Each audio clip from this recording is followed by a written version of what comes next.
The 93X Half-Ass Morning Show podcast is sponsored by Standard Heating and Air Conditioning. Get $40 off a furnace or AC tune-up, or double your savings and get $80 off when you get them done at the same time. Visit standardheating.com to save now. The 93X Half-Ass Morning Show. 93 Air. I saw some bear repellent. Bear? You got a spray for bear? Does anybody name one person that you know sprayed a bear and came and told you about it? I'll wait. Say I'm gonna kill the bear. Say it. I'm gonna kill the bear. Yeah, damn right. Today, I'm gonna kill the motherfucker. Showtime. Music has been taken out of this portion of the Half-Ass Morning Show podcast for licensing reasons. Coming out the gates hot, huh, Josh? It's a nice way to start the day. It really is. Welcome to the Half-Ass Morning Show, a filthy effing program if we leave Josh in charge of things. Well, you know, we've had so many, if you listen to the podcast, unfortunately you missed it, but we've had so many requests to play, I'll call them jazz jams, because I don't know if I can say the alternate word for a Joshulet here. Jazz jams from Ricky Stanicki, sung by John Cena, who's a cover artist. He does a one-man show, and he sings a bunch of recognizable songs. He even dresses up as the artist, but they're all about masturbating. It's so good. I cannot get enough. That was minimal to what actually happens in the movie. I mean, there's so much stuff we could never play. There's no way we could play some The new of it. John Cena movie. It's called Ricky Stanicki, and those are the parts that everyone's talking about. And a lot of people have been texting and saying, come on, man, you got to play those. So that's as close as I could get. When I watched that movie, I rewound that scene a second and a third time, and my fiance was concerned she needed to call the paramedics. I was laughing so hard. I could not catch my breath. There you go. Speaking of movies, maybe I'll Nick, bump into that one at one point or another. What's that now? speaking of movies, you're going to be so proud of me. It's about time. What'd you watch? Cool Hand Luke. You did? It was so good. I loved it. The egg scene? Dude. That made me want to throw up a little. Did you get sad at the end? Yeah. I get sad at the end every time. Well, I'm so happy to hear that, Ashley. I appreciate it. It was so good. I try to, as we were talking about yesterday this time, I try to push quality films on people. Me and my boyfriend were watching it, and of course, I mean, you know me, you guys know, I like to think that I can eat a lot more than I actually can. Everybody thinks they can eat a lot more than they actually can, just for the record. I thought, how hard is 50 eggs? How hard is 50 eggs? A man's belly can't carry that many eggs. Oh, it made me want to throw up. I was like, are they killing the guy right now? Man, that Luke, he a world shaker. Well, I'm happy for you. But a lot of people think they can eat way more than they can. We've seen it in person, haven't we, Josh? A couple times. I was really disappointed. Maybe you're the only guy that I've met who really can eat as much as they say they can. My uncle used to say I had a hollow leg back in the day. Yep. I got a couple buddies like you. Well, that's great news. Cool Hand Luke. The egg scene. That's the one that comes up when people bring that movie. Absolutely. Starring Paul Newman from, 1968 or something like that. We have company swinging by later. Television star Janel Klein, comic C. Willi Myles. They're not a couple, but if they were, I'd watch their homemade porno movies. Oh! My God. Well, what the hell? What did I say? Jeez. Talk about coming out hot. I thought I had... They've got a tight relationship, those two, though. They adore each other. You made me feel as if I needed to filth it up. I mean, you started the show with all kinds of semen jokes and whatnot. That's not on me. That's by request. I felt like I needed to be bad. You can't put that semen on me. Like I said, that was by request. You guys are coming all over me right now. That semen was requested. By request, okay, yeah, you're off the hook. You were just doing what you were told. Oh, boy. So yeah, Janelle and C. Willi stopping by later. I like their relationship, you know. The two of them, they just really dig being on with each other, and they love each other.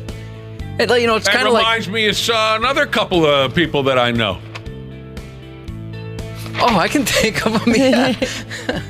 they what did you say again? They dig each other? They do, yeah. They really love being on air together. They have a great relationship. I can think of a couple other people. You can hear people. the love. Yeah.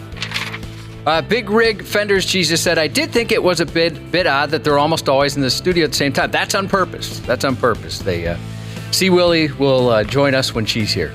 It's not like Brad Ryder and the Rick's Cabaret Girls. Which was... what do you mean? Yeah, you'll have to explain that again for people who weren't listening. What about Brad Ryder and the... When we used to have the Rick's Cabaret Girls on very regularly, yes. Brad Ryder always seemed to show up the same days that they did. Which was an accident. It never really was on purpose. And yeah, we made a bit out of it. He never knew. And after a while, he's like, okay, guys, can we stop this? But it really was never on purpose. But like Janel and C. Willi, there were people who thought that Brad Ryder was dating the girls of Rick's Cabaret. Mm-hmm. All right, I see where you're going with that. Yeah, those two will be popping by. I got to start putting in some work on this here NCAA basketball tournament bracket. I got to see about winning that $1 million. You're not eligible. They even told us that in the company email. You can't win it. I mean, they said you're most likely to win it, but you're not allowed to win it. In a company email. Yeah, that explains that, doesn't it? That you didn't see it? No, that I did not see that. $1 million bracket. Get your picks in by 11 a.m. tomorrow. They handed us a piece of paper when we walked in, so we would remind listeners, if you want to sign up for the $1 million bracket on 93x.com, you got to have your picks in by 11 o'clock tomorrow. You pick a perfect bracket, and you'll win $1 million. Sponsored locally by Xfinity 10G, the network made for streaming. And no, I did not see that email. Well, that puts a whole different paint job on things for me. It takes the pressure off.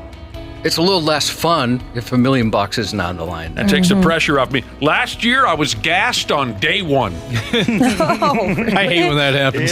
Yep. I picked Purdue to win the whole schmear because they got that 7'7" monster dude, Zach Needy Beatty. What? Edie, right. I thought, okay, he's the biggest guy on planet Earth. Who's going to beat him? And they lost on day one. Oh, that was fun. So there you go.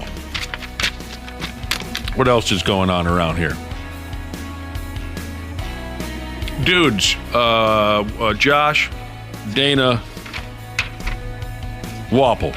It took a while to get there, but I was kind of worried. I was on pins and needles.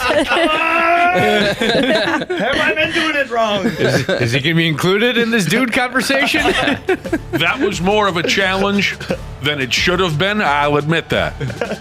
But I struggle with names at times. And did you notice that I didn't want to look up? Yeah, that was great. I could have looked over there, and that might have aided me in figuring out what your name is, Wapple. But instead, I wanted to test myself, and I got all three of the dudes, right? Yeah. Okay. Are you self-conscious about how you smell? Yes. No, I'm not. Yeah, we can tell. You should be. No, I shouldn't. You guys are full of crap. I am not. All right. Wapple said yes? Yeah. It's very rare. I mean, if it's been a couple days or if I did something strenuous, which I really try and avoid, maybe then I'll think about it, but on a daily basis, I don't. Dana, self-conscious about how you smell? No, not too bad, no. I shower regularly. You shower what now? I didn't say that right, did I? I'm self-conscious about the way I said regularly. Yeah, because it sounded like you were lying, but saying I said the word close enough where it's not fully a lie. Just fingers crossed that people believe me. I guess I would say yes, I am. I don't know if the word is self-conscious. And maybe I don't understand the definition of self-conscious, so whatever. Do you worry about it? Do you worry? No, I don't worry about it. You like to axe yourself. Yeah, I don't worry about it. I make a point of doing my best to rain gallons of Axe body spray upon myself before I leave the house. And that women go crazy, and the men are jealous. And I throw a lot of deodorant up under the arms. I don't know if that defines me as self-conscious, but... and maybe this changes things.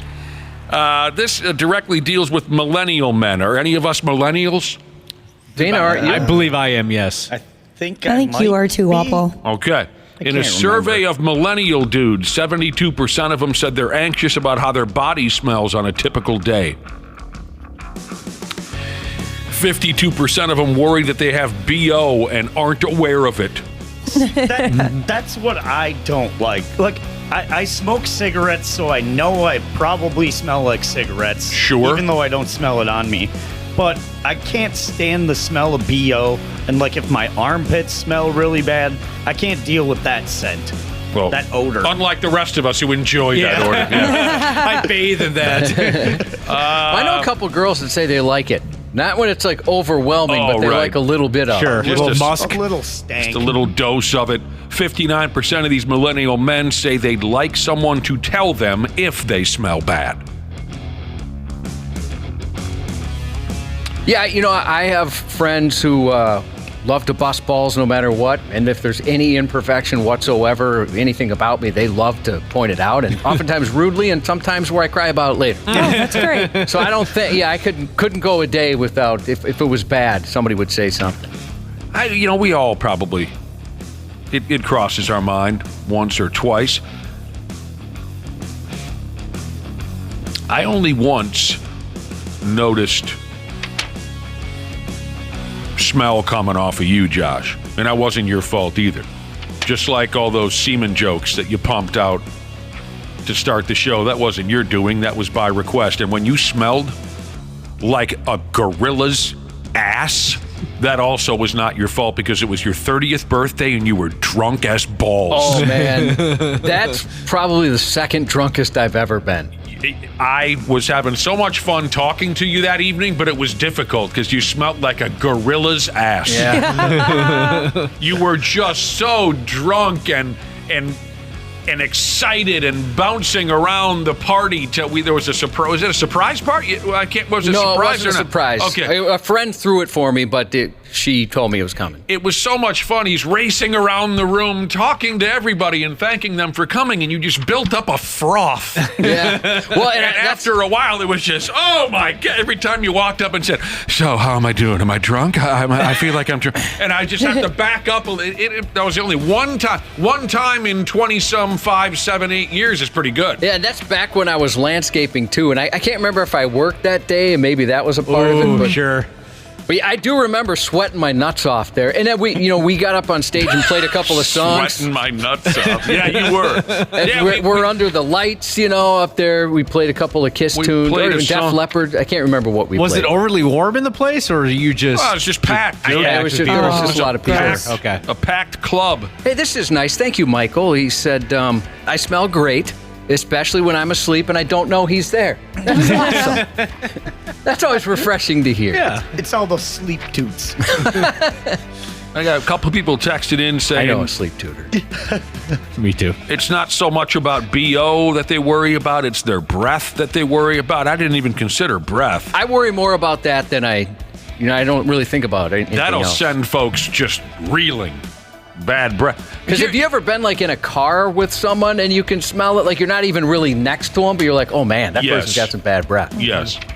I worry that I don't ever want to be that guy.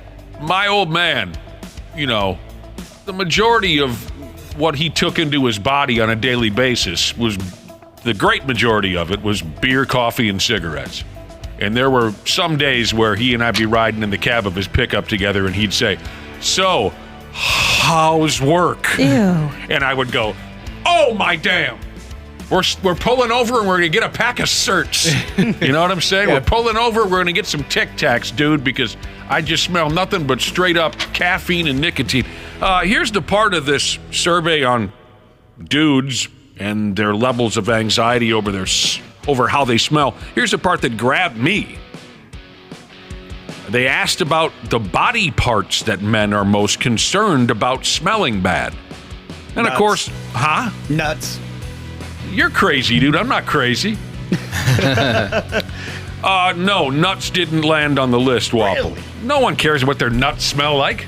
I mean, there's only really one instance where you'd care. What do you care about what your nuts smell like? Yeah, I guess that's true. If someone's going to go down there, they know what they're getting involved in. Are you worried about it right now, Dana? Will you help the guy out? Make him feel better. Just take a little sniff. Yeah, Waffle, bring him out here. Okay, armpits, obviously. That's the end of the list for me. When I check myself out, say I haven't showered in a couple days, but I'm going to go out and have a few beers, I give myself a quick sniff test under the arms. If I think something needs to be added, I add it. Yeah, the old That's pit the check. end of the list. That's the end of the list. But they talk about guys worry about how their neck smells, how their head and hair smells.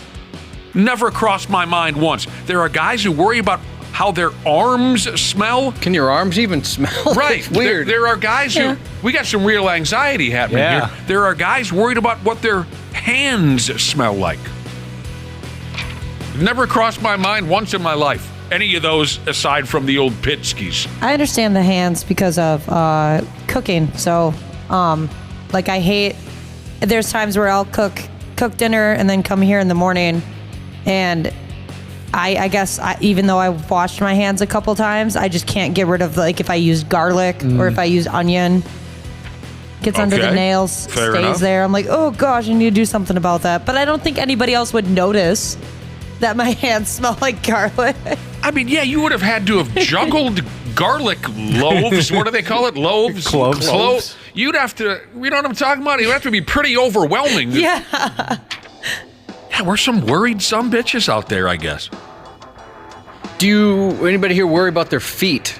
Short but fat cheese says her husband's feet are gnarly. Even if he takes a shower every day, they're disgusting. I used to. Oh yeah, I've got a family with some stinky feet. I guess my answer to that, Josh, I think I should be. I should be, but I'm not. I had a bad run where, like, my mom, she likes a very clean house, so she would be able to, she can tell if anybody's feet are slightly off. And so she'd be like, oh my gosh, you're getting the stank all over the house. And she'd make me go into the bathroom and, like, wash my feet in the bathtub before like coming back to be a part of the household. Yeah, I've mentioned before, but my college roommate had problems with his feet so much so that there was like orange holes in the bottom. It was disgusting. He would smell up the entire floor of the dorm. That's crazy, It was dude. so bad. I mean, it smelled like I guess I've never smelled a dead body, but what I imagine a dead body to smell like. My feet, as you guys know, they're train wrecks. They're getting better, but they're still quite hideous and mangled and discolored.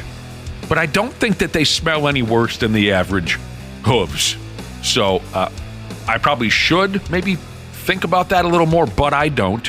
Here's a listener with a question. When you shower, do you wash below the knees? Absolutely not. I do now. Really? Oh, I do. I remember we had a conversation on the show probably, 12, 13 years ago. And I had mentioned, who goes below the knees? All the soap goes down there. Yeah. And I got lit up so much on text, and people made me feel so self-conscious about it. Now I do. Now I stuck with you? I even get my feet, everything. Yeah, I always do. Let me get the bottom of my feet. I can't bend at the waist like that anymore, so I never practiced that. Never practiced washing below the knees. Absolutely not. I don't even wash below the nuts.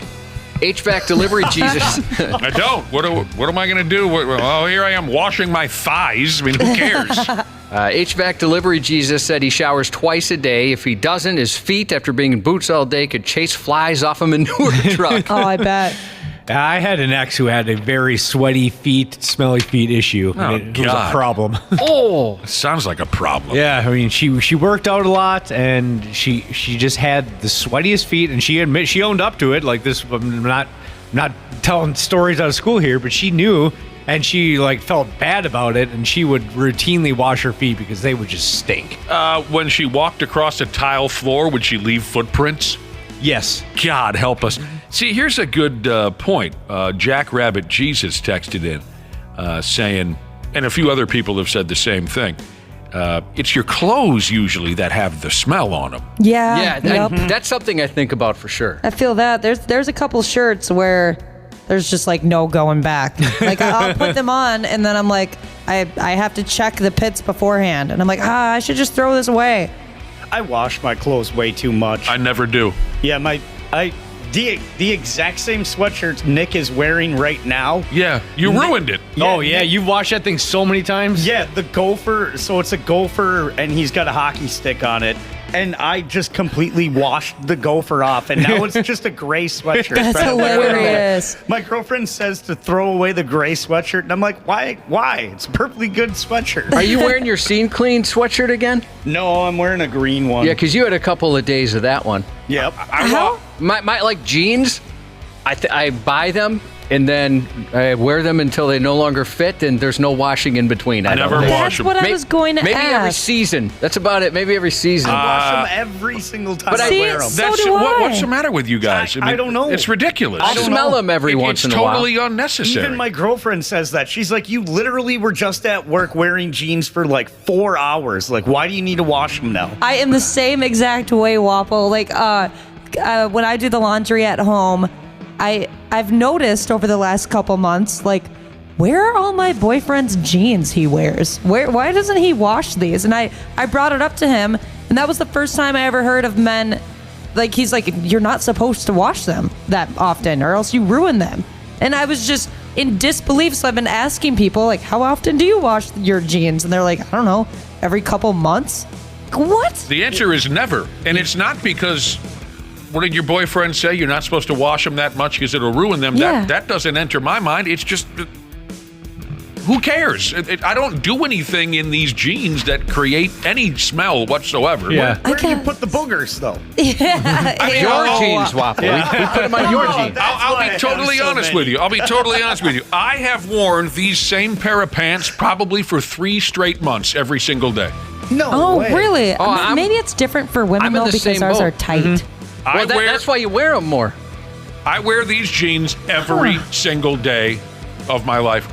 I have one pair of jeans, and I'm wearing them I right was, now. I was just gonna say the exact same thing. These is the only pair of jeans I currently own right My now. mind is blown. You'd wash them if you like went to a bonfire, right? Well, Yeah, there yeah, are that's obvious different. Yeah. Or for like raging a- exceptions, Yeah, and obviously, if we actually worked for a living, that's a difference. But Yeah. just for our purposes here, I'm with Nick. Sometimes I forget you can wash jeans. Is this legal? I wash them when they just decide, all right, and they get up and walk themselves to the washer. Every time I have to, say, I don't know, and it's not often, get down onto the floor. I drop something on the floor. I have to kneel down or whatever to pick it up. I'm waiting for these jeans to just evaporate because I wear snap. them every single day. I don't change. I don't care to. It's not necessary. I do all the laundry at our house, and I'm like, how is there so much laundry every single day? There's so much laundry to do. And she's like, well, that's your own fault. You always wash your sweatshirts. You always wash your jeans. Yeah, you're doing it She's wrong, like, dude. "Stop." What's the problem? Just knock it off. It takes a little bit of work off your plate as well. I mean, Yeah. I almost have to ask my friggin' wife how to get to our laundry room. I never go socks and underwears once every 3 months. That's about it. I like this text. It says, y'all nasty. Yeah. I like it. That's from Real Dirt Nasty Jesus. He's a good guy, that guy. Yeah. Listen to this. What about the skin cells and the mites all over your jeans? Okay. I can live with that. We you gotta don't have see it, you're good. Skin cells. That's and why I have the mites to eat off the skin cells. Yeah. Exactly. Is that a thing? I mean, The am mites I are living off am I the hurting cells. anybody with the skin cells and the? I don't What's notice. What's a mites predator? I got to get some of those too to take care of the mites. Yeah, it's not like anyone's ever like, oh, what happened? Did your uncle pass away? Yeah, the mites got him. I think I'll live. I'll be okay. If I did anything in these jeans that I thought would be offensive the following day or 2 days later, then I would change them and wash them. But I don't. I'm a lucky guy.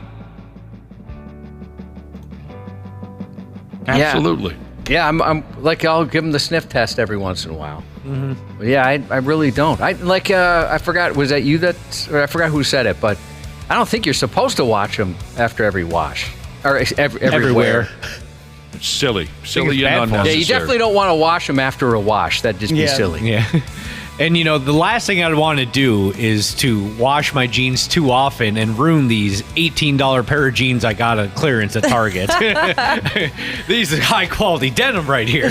I did ask my wife the next gift giving opportunity for a second pair of jeans, just in case something happens to the first pair. Yeah, treat yourself, Josh. You deserve it. I have been called vile. I like that it was you and not me, and I've agreed with everything you said. Here's my favorite part of being called vile. and I'm guessing this is in reference to me wearing the same pair of pants for 3-4 months in a row. I've been called vile by Houndsman Jesus, and my favorite part about it, he misspelled it.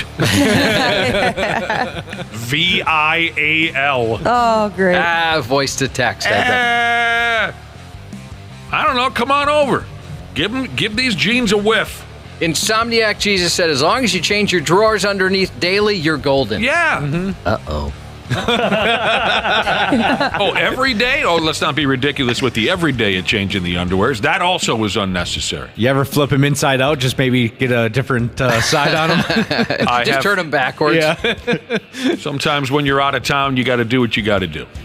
I mean, I should show you a picture of our closet, and it's comical what I have and what my wife has. I have one little hanging section and 3 drawers, and she has the rest. I'd love to see that. Yeah. It's ridiculous. Chicks. Because she'll, for every temperature, every occasion, whatever, she has something. Mm-hmm. Friggin' chicks. That's what it is, Cubby. Yep. She likes her clothes and shoes. We better get going again. We got company, like I said, see Willi, Myles, and Janel Klein coming in a little bit later. It's Wednesday. I think that puts us pretty much smack dab in the middle of this work week, and we hope everyone's hanging in there, whether you smell good, bad, whether your pants are fresh, or just... It's none of our business. Yeah, ours clearly are not absolute garbage. It doesn't matter to any of us. We'll be right back on the Half-Assed Morning Show. Half-Assed Morning Show. They're loud, they lose control, they do their little circus act, they're a nuisance. 93X. Grace here, customer service rep at Standard Heating and Air Conditioning. Our customers are our top priority, whether that's providing same-day service or solving a cooling issue for that addition on your home. Ashley, tell our listeners about this month's AC specials. Get started on your spring cleaning checklist now. With the weather warming up, it's the perfect time to get your AC tuned up with Standard Heating and Air Conditioning. Get $40 off a furnace or AC tune-up, or double your savings and get $80 off when you get them done at the same time. Visit standardheating.com to save now. Just Capital is a nonprofit that tracks which companies are a force for good. Companies like Bank of America, which just earned the Just Capital seal. Bank of America is ranked #1 for ongoing commitment to their workers, with initiatives like Sharing Success, which awarded 97% of their teammates additional compensation, nearly all in stock. This is the program's 7th consecutive year, awarding more than $4.8 billion in total. Visit JustCapital.com to learn how a just business is a better business. Furnished by Just Capital. Stupid news on the Half-Assed Morning Show.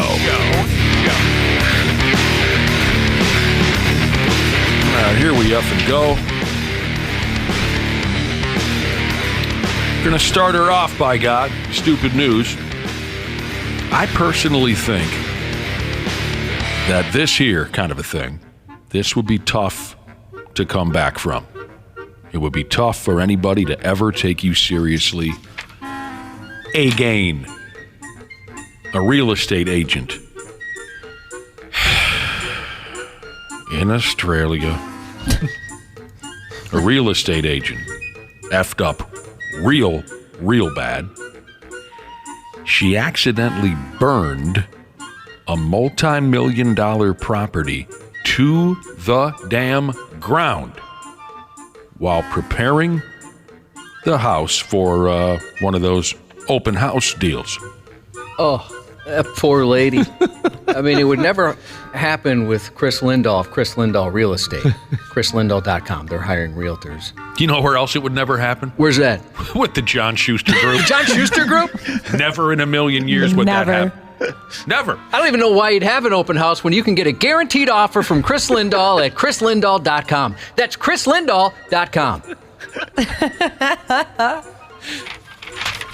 Oh, my God. I'm getting a text from Lindahl. He burned down my house. Oh, my God. But it was on purpose and out of spite. Lobbed a Molotov cocktail at it. Here's the deal. The house had renters at the time, and the agent was running around tidying a few things up for this showing. She's running around, straightening some things out like they do. She noticed some bedding that was hanging out back to dry on the old clothesline. She thought that looked bad. So she balled it up, she took it downstairs, and she lit it on fire. No, I'm kidding. She balled it up, she took it downstairs, and she threw it on a shelf under a lamp. And then she turned that lamp on. 20 minutes later, a major fire breaks out, and the majority of the house was burned down to the effing studs. Firefighters and such, they determined that the fire started because of the bedding and the basement lamp. The lamp heated the blankets up, they caught fire, and it just swept through the house like crabs. That sucks. This happened a few years back. This case has just now gone to court. The owner of the house told the judge that the real estate agent admitted it was her fault. Apparently, at one point or another, the real estate agent lady said, "Oh my God, I think I burned your house down." And she even suggested that it was the bedding that probably did it. But in court, the real estate lady argued that the owner and the renters were also to blame because she wasn't aware the lamp would heat up a pile of blankets like it did. Someone should have told me about that friggin' lamp. In the end, the court ruled that the real estate agent was at fault. They said she should have turned the lamp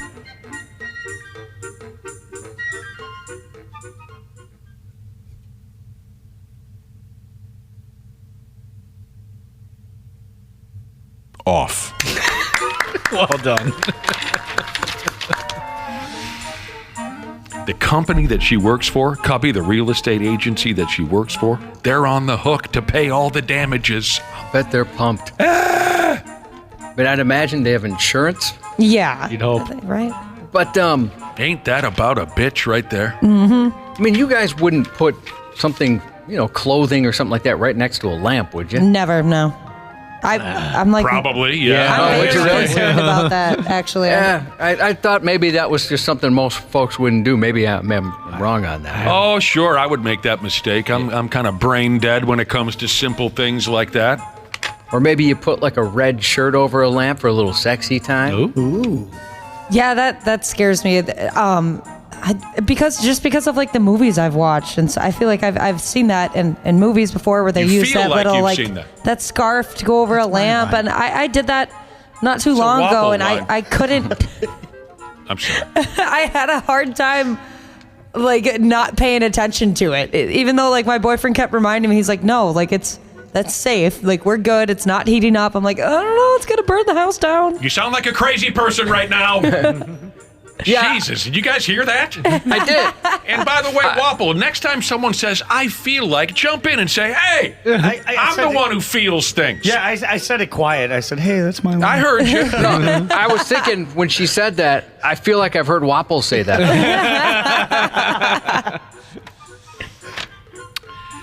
This one's going to be tough on old Cubby over there. He is fiercely loyal to the Chipotle folks. I know you don't like it when bad things happen at one of their restaurants and you'd rather not talk about it, but...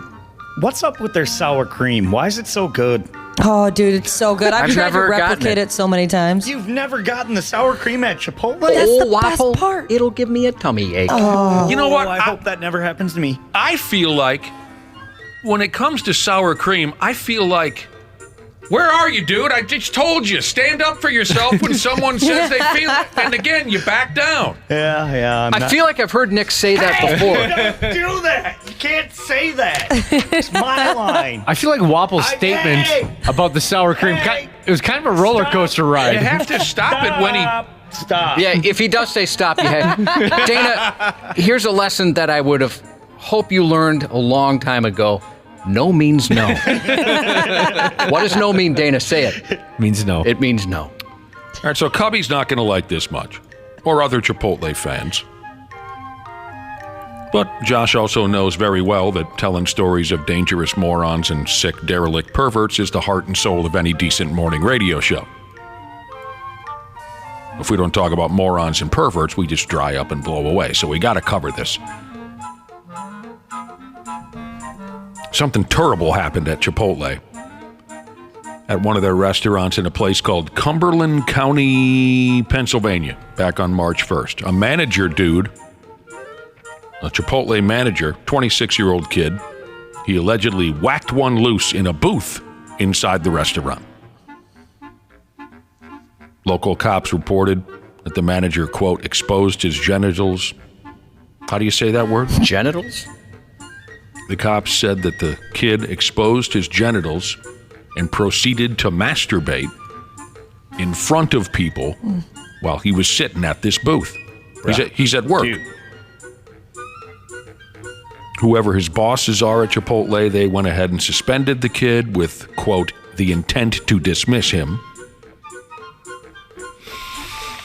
And that just ain't right. I mean, he had a good thing going. 26 years old, he had a managerial position. That is pretty impressive. But you know the old saying, good things often go bad when you can't stop pulling on your rod. He's been charged with indecent assault, indecent exposure, open lewdness, disorderly conduct, harassment, and ruining everybody's damn appetite. Some of the details in this story are troubling. I could eat through that. No, you could not. You did not yet hear the details of the story. Oh. I am a big fan, but right. After reading the police report, I could not eat through that. Oh, it gets bad? All right. You mean the story about the guy jerking off at work getting bad and he's serving food? Yeah. The kid goes by the name of Kaisim. I'm going to go with Kaisim Ransom is the kid's name. Apparently, he's sitting with some gals at a table. And, he's whacking off. And as one does. And he sort of fired it at him. Oh. No. Silence of the Lambs style. One gal got some of it on her jeans. She's got to wash them at that point. As she got up to walk away. There was a couple of women sitting there with him, right? Did I say that? Yeah. Yes. Three women sitting with him. They noticed at first he's doing something with his hands underneath the table. One of them saw his penis. She said she was at first in denial. He's definit's not masturbating. That can't be happening. I think I'd probably be in that same situation. Like, there's no way he's doing this out. He's sitting here doing this. No way. This is some kind of barbacoa chicken-based hallucination I'm having here. I'm not really seeing this kid's penis, am I? At one point or another, the kid grabbed some napkins, a lot of napkins, and brought them down, skis, under the table. And then he brought the napkins back up and put them on the table, and the napkins were sticking to each other. Or how do I say it? Sticking to themselves, sticking to itself. One woman has a quote here. I could see him jacking off. That's a great quote. Can we get that quote again? You heard me. It's just terrible. Awful, disgusting, sick, disturbing. And the dude, this Kaisim, whatever I said his name was, he confirmed the incident, is how the cops put it. He confirmed that this happened. Yeah, that was me. I was the guy whacking off. I don't think I could perform under that much pressure. I mean, I try and find the silver lining in something like this. By the way, Teacher Jesus texted in Wapo and wants to know how that sour cream is now. Oh, still good. Still good. Yep, still thinking about it. The one gal said she felt 3 pumps of something hit her jeans. Oh. Boy. That's got some power behind it. I should be impressed. Wasn't I just saying a couple days ago, Josh? Some of these dudes, they just, for whatever reason, doesn't matter how old they get. It's one thing if you're a little baby kind of playing with his ding-ding. There are fully grown males. They just cannot handle being full owners of their own penis. Yeah, you don't deserve a penis. They don't deserve. You're right. Some of these guys, they don't. We got to take it away. Yep. Do you think if I got to like the age of 45 without having relations with a woman, do you think I would get to that point? I don't know. I think this is a whole different thing. Dude, what are you talking about? This is not just about jacking it. No, this is not about jacking it. This is about a deep effing problem here. Jesus, now you make it sound like anyone who hasn't gotten laid in a few months is going to be wailing off at the at the taco restaurant. He was just excited to be around 3 women. Yeah, I understand, but there's a difference. No. That's where you go, you'll have to excuse me, I need to use the restroom. Please tell me, Wapple, that's not how you're really taking this story. He's not telling me anything. I'm reading some comments on this story, and somebody goes, "Oh, everybody at the restaurant got dinner and a show."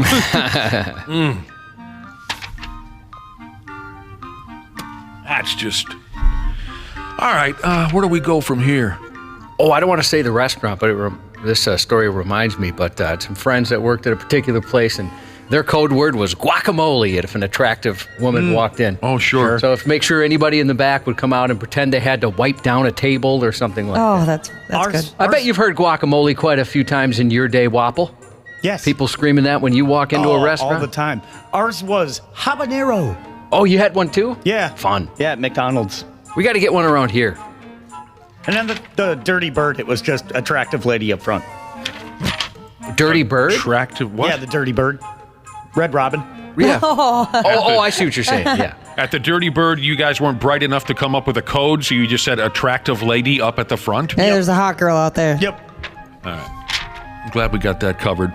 Maybe some of you remember this silliness right here. This is something we talked about quite a while back. That's an English story, so I'll probably get aggravated along the way. Tell me if you remember this. Once again, they have this problem going, and it's happening all over England.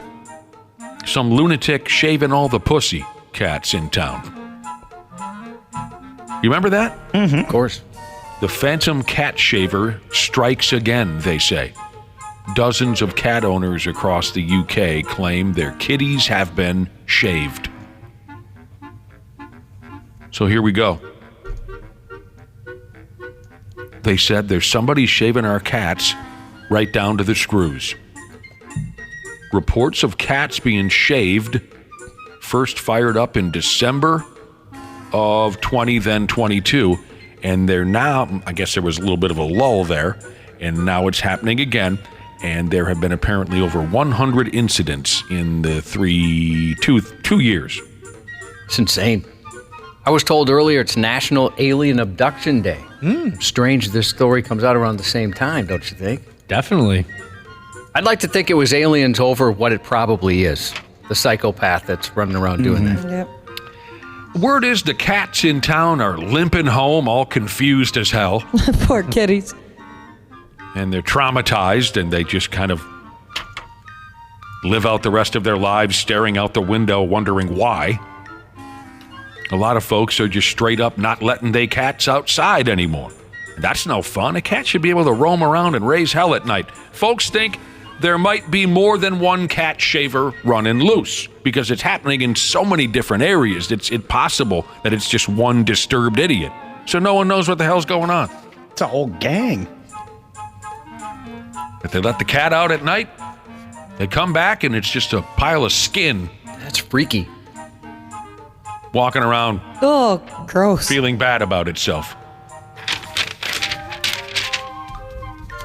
This person texted in and said they worked as a valet, and they had a radio call for hot chicks. It would be 10:10, followed by a clock direction from the main office. 10:10, 6 o'clock. I like that. We don't get a lot of stupid news coming in from Connecticut. We just don't. But here we effing go. Wapple, do you know what your cat is worth? While we're on the topic of cats, I don't know what my cat is worth.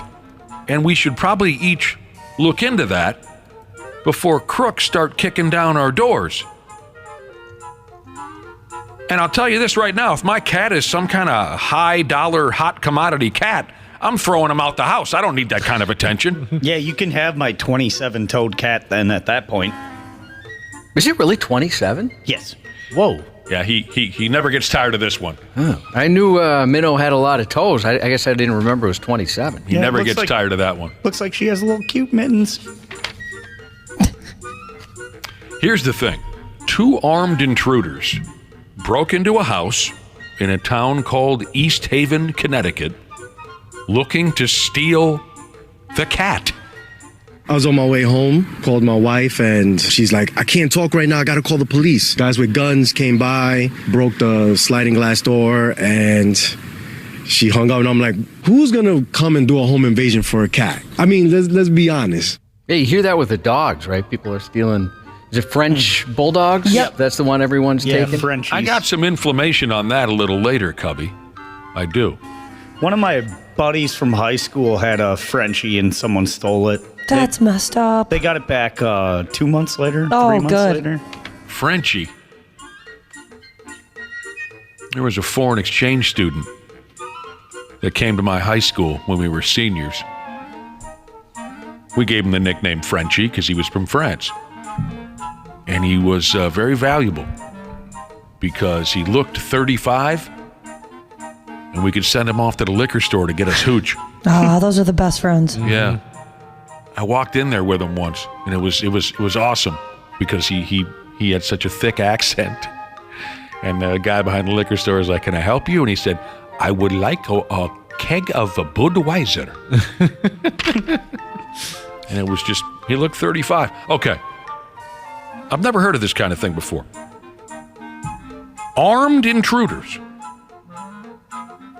broke into a house to get the cat that was supposedly living there. If they did that to me, they'd be screwed. They're not going to find my cat anywhere.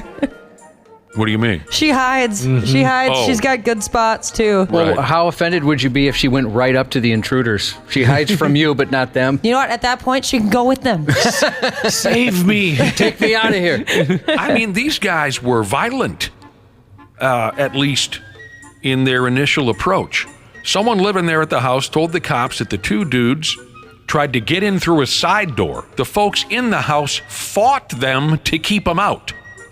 One of the crooks kicks in a sliding glass door, and they're in. What? The bastards haul out guns and demand the folks hand over their, quote, high-dollar value cat. You know, I mean, I would say my what? All I have is this dumb effing thing that misses his own litter box, and I got to pick turds up off the floor. What do you mean by high dollar? The crooks upped and ran around the house looking for the cat. And then somehow the homeowners fought them and kicked them smooth out the house. The 2 crooks got into a BMW and drove on down the road without ever finding the cat. Cops were able to find the BMW, but not the dudes. And the police say this was not a random incident. It was a targeted attack between people who know each other. And they're investigating. The cops told the local news that they don't know what breed of cat the homeowners have or what makes it so by damn valuable. And like Josh was saying a minute ago, the story closes out by saying that over the last few years, not just in Connecticut, but all over the damn place, there's been a string of kidnappings of expensive pet breeds. Thieves target purebred dogs and cats because apparently they can sell them quickly for thousands of dollars. The American Kennel Club, where Josh first met his wife, says reports of dog theft have been increasing by 20% every year since the year 20, then 21. That's a big jump every year, 20% every year. So if this matters to you at all, the top 5 stolen dog breeds are, as you said, Josh, French Bulldog, followed by, oh no, I just got one of these. Oh, yeah. Shh. Well, not anymore. I'm taking it back now. You don't have one of these. I don't? No. A Yorkshire Terrier? That's not what I have? No, you don't have one of those at all. Not at all. No. Nope. Labrador Retriever? German Shepherd, Siberian Husky. Those are the top 5 dogs. Top 5 cats? I don't know anything about cat breeds. If you ask, I have a cat. I don't know what he is. But yeah, I can just tell a Persian. They are Bengal, domestic short hair, Maine Coon, Ragdoll, and Russian blue cats. I've never heard those words. Russian blue cats. You've never heard the words Bengal, domestic short hair, Maine Coon, Ragdoll, or Russian blue cats? Not to describe cats, no. Bengal cats are cute. They're the ones that cats? are Bengal. Bengal cats. Yeah, they've got like cool designs on their fur. I can't think of what patterns. Maine Coon cats can get massive, and they almost look like a lynx. They got really cute ears. Oh, no way. I want one of those. Yeah, they're super cool. So on the dog side, we've had Labs and German Shepherds. I'd love a Siberian Husky. I've always thought those were cool-looking dogs. Yeah, same here. Where can I they're steal very one? vocal, I believe. Well, they're really, really, really vocal. One of my best friends growing up had one of those damn things, and I loved going over there just to talk to the prick. My mom thinks that our little Yorkie got kidnapped or dog-napped, probably like 12 years ago now. Or it got murdered by coyotes or something. Oh. But yeah, it ran away, and we tried like crazy to find it. And then there was like rumors going around the neighborhood that like a family was visiting from out of town, and some neighbors saw our dog in their yard. Yeah, we had This is very dramatic. I know, it was very dramatic. This was a Yorkshire Terrier you're talking about? Yep. Oh, Hardy. and then here's the thing. So the Yorkshire Terrier went missing in whose neighborhood? My neighborhood. In your My neighborhood. parents' neighborhood. Okay. Then later, was there a guy in the neighborhood who caught a record muskie? Oh no, that'd be awful. I'm just curious. Because No, I don't think that'd be an so. effed up coincidence if the dude 2 doors down then very shortly after caught a record muskie. We had a dog napped right out of our backyard. Cops found it a few blocks away, some lady's backyard. It's maybe 4th grade. It was very traumatizing to a young person. Yeah. Yeah, me and the friggin' wife were trying out a dog. We don't know if we're keeping her yet, but it's one of those little Yorkshire Terriers. This sumbitch weighs, I don't know, maybe a pound. So cute. And I really like her. She's cute and she's fun. We'll see what happens. This sucks right here. It does. A poor bastard in Florida had to be rushed off to the hospital this past Sunday morning after a hunter mistook him for a turkey and shot him multiple times. All right, this guy should not be hunting. The hunter still thought the guy was a turkey after he shot him the first time? That's one tough turkey over there. Go down! That's the part that gets me. Shot him multiple times. Police department, what do you call this town? Bunnell, Florida. The cops were called in for a person wounded in a shooting. The 911 caller claimed they, quote, believed they were shooting at an animal. When the cops showed up, they found a guy who'd been shot in the skull and the damn torso with what appeared to be birdshot. They had to airlift the poor guy out of there. He was in real trouble. So the cops talked to the hunter. The cops talked to Elmer effing Fudd there. He said he was turkey hunting when he saw 3 female turkeys on the road. He told police that he followed them, and then he saw what appeared to be a male turkey. He fired his shotgun, at what he thought was a turkey, but he realized it was a decoy. Then he heard someone call out that they'd been shot. The hunter said he felt pretty bad about the whole deal, but this story doesn't cover everything. What about the second shot? They don't talk about the second. The headline is multiple times. They don't mention the second shot. And what was going on? They don't explain that either. Was the guy who got shot, my assumption is the guy who got shot was setting up a decoy when he got plugged. Yeah, that's how I read it. But they didn't, they left out. Dude number 2 must have been staking a decoy into the ground. And then here comes Dinkus. Ba-boom! Ba-boom! Survived a shot to the head. That's impressive. Mm-hmm. Somebody wants to know if it was a jive turkey. Come on. It's not a jive turkey. You're a jive turkey. Don't call somebody a JT. All right. I didn't realize this until how far. We're almost done here. It's real animal theme today. turkeys. What we talk about? Cats, dogs. What do I forget anything? Oh, one more. Yeah, okay, we got one more. Pet, animal related. Has anyone ever heard of a joint called Buc-ee's? BUCC-EE''S. Apparently, it's a grocery chain in the southern part of the United States. Buc-ee's. No.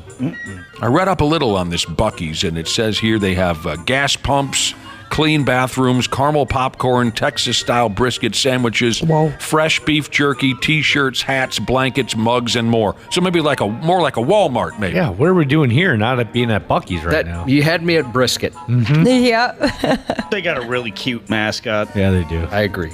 Anyway, the folks at Buc-ee's in Tennessee, either they don't like ducks or they don't like YouTube dorks, or both, because a dude got himself banned from Buc-ee's for life after bringing a service duck into their store.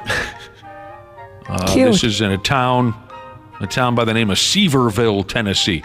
The dude with the duck, a fella called Justin Wood, he posted a video of the incident on his YouTube account earlier this year. Why it's coming to light now, I have no idea, and I don't care. But the YouTube channel he's got going is called Seductive. It features videos of this Wood bro bringing his service duck into different locations. He swings by Subway. He goes over to Chuck E. Cheese. He wandered into a Hooters. In the Buc-ee's video, Wood is shown bringing his duck, named Wrinkle, to the store. In the video, an employee comes over and tells Wood that pets aren't allowed in the store. He explains that Wrinkle is a service animal. Wood and Wrinkle then shop around the store a little bit. Another employee walks up on the dude and the duck and tells him that pets aren't allowed in the store. The employee insisted that he would need to either take Wrinkle out of there or put her on a leash. But of course the dude has to push it because he's on a YouTube channel, so he puts the duck on the floor of the joint and it's walking around behind him. The cops were called and the cops told them he's been banned from all Buc-ee's properties from here on out. The cops say if you're caught on the property, you'll be charged with trespassing. That sounds quite adorable, though. It's a cute duck. We got a lot of folks texting in about how great Buc-ee's is. Mm-hmm. There's a lot of lovers of Buc-ee's. And 2 kids from Webster Jesus thinks he should have called it a documentary. Yeah, he should have. Yes. He should have. Missed opportunity. So then a couple more cops show up and they tell this Wood guy that his duck bit a stuffed animal inside the store and he needs to pay for it. Oh, no. An employee comes out to take the money. The dude hands her a $50 bill, tells her to keep the change. The cops are in the video also. They're playing with Wrinkle the duck before the video ends. But, okay, yeah, the duck is cute and all that. It is. As a former duck owner, I like ducks. Mm-hmm. But,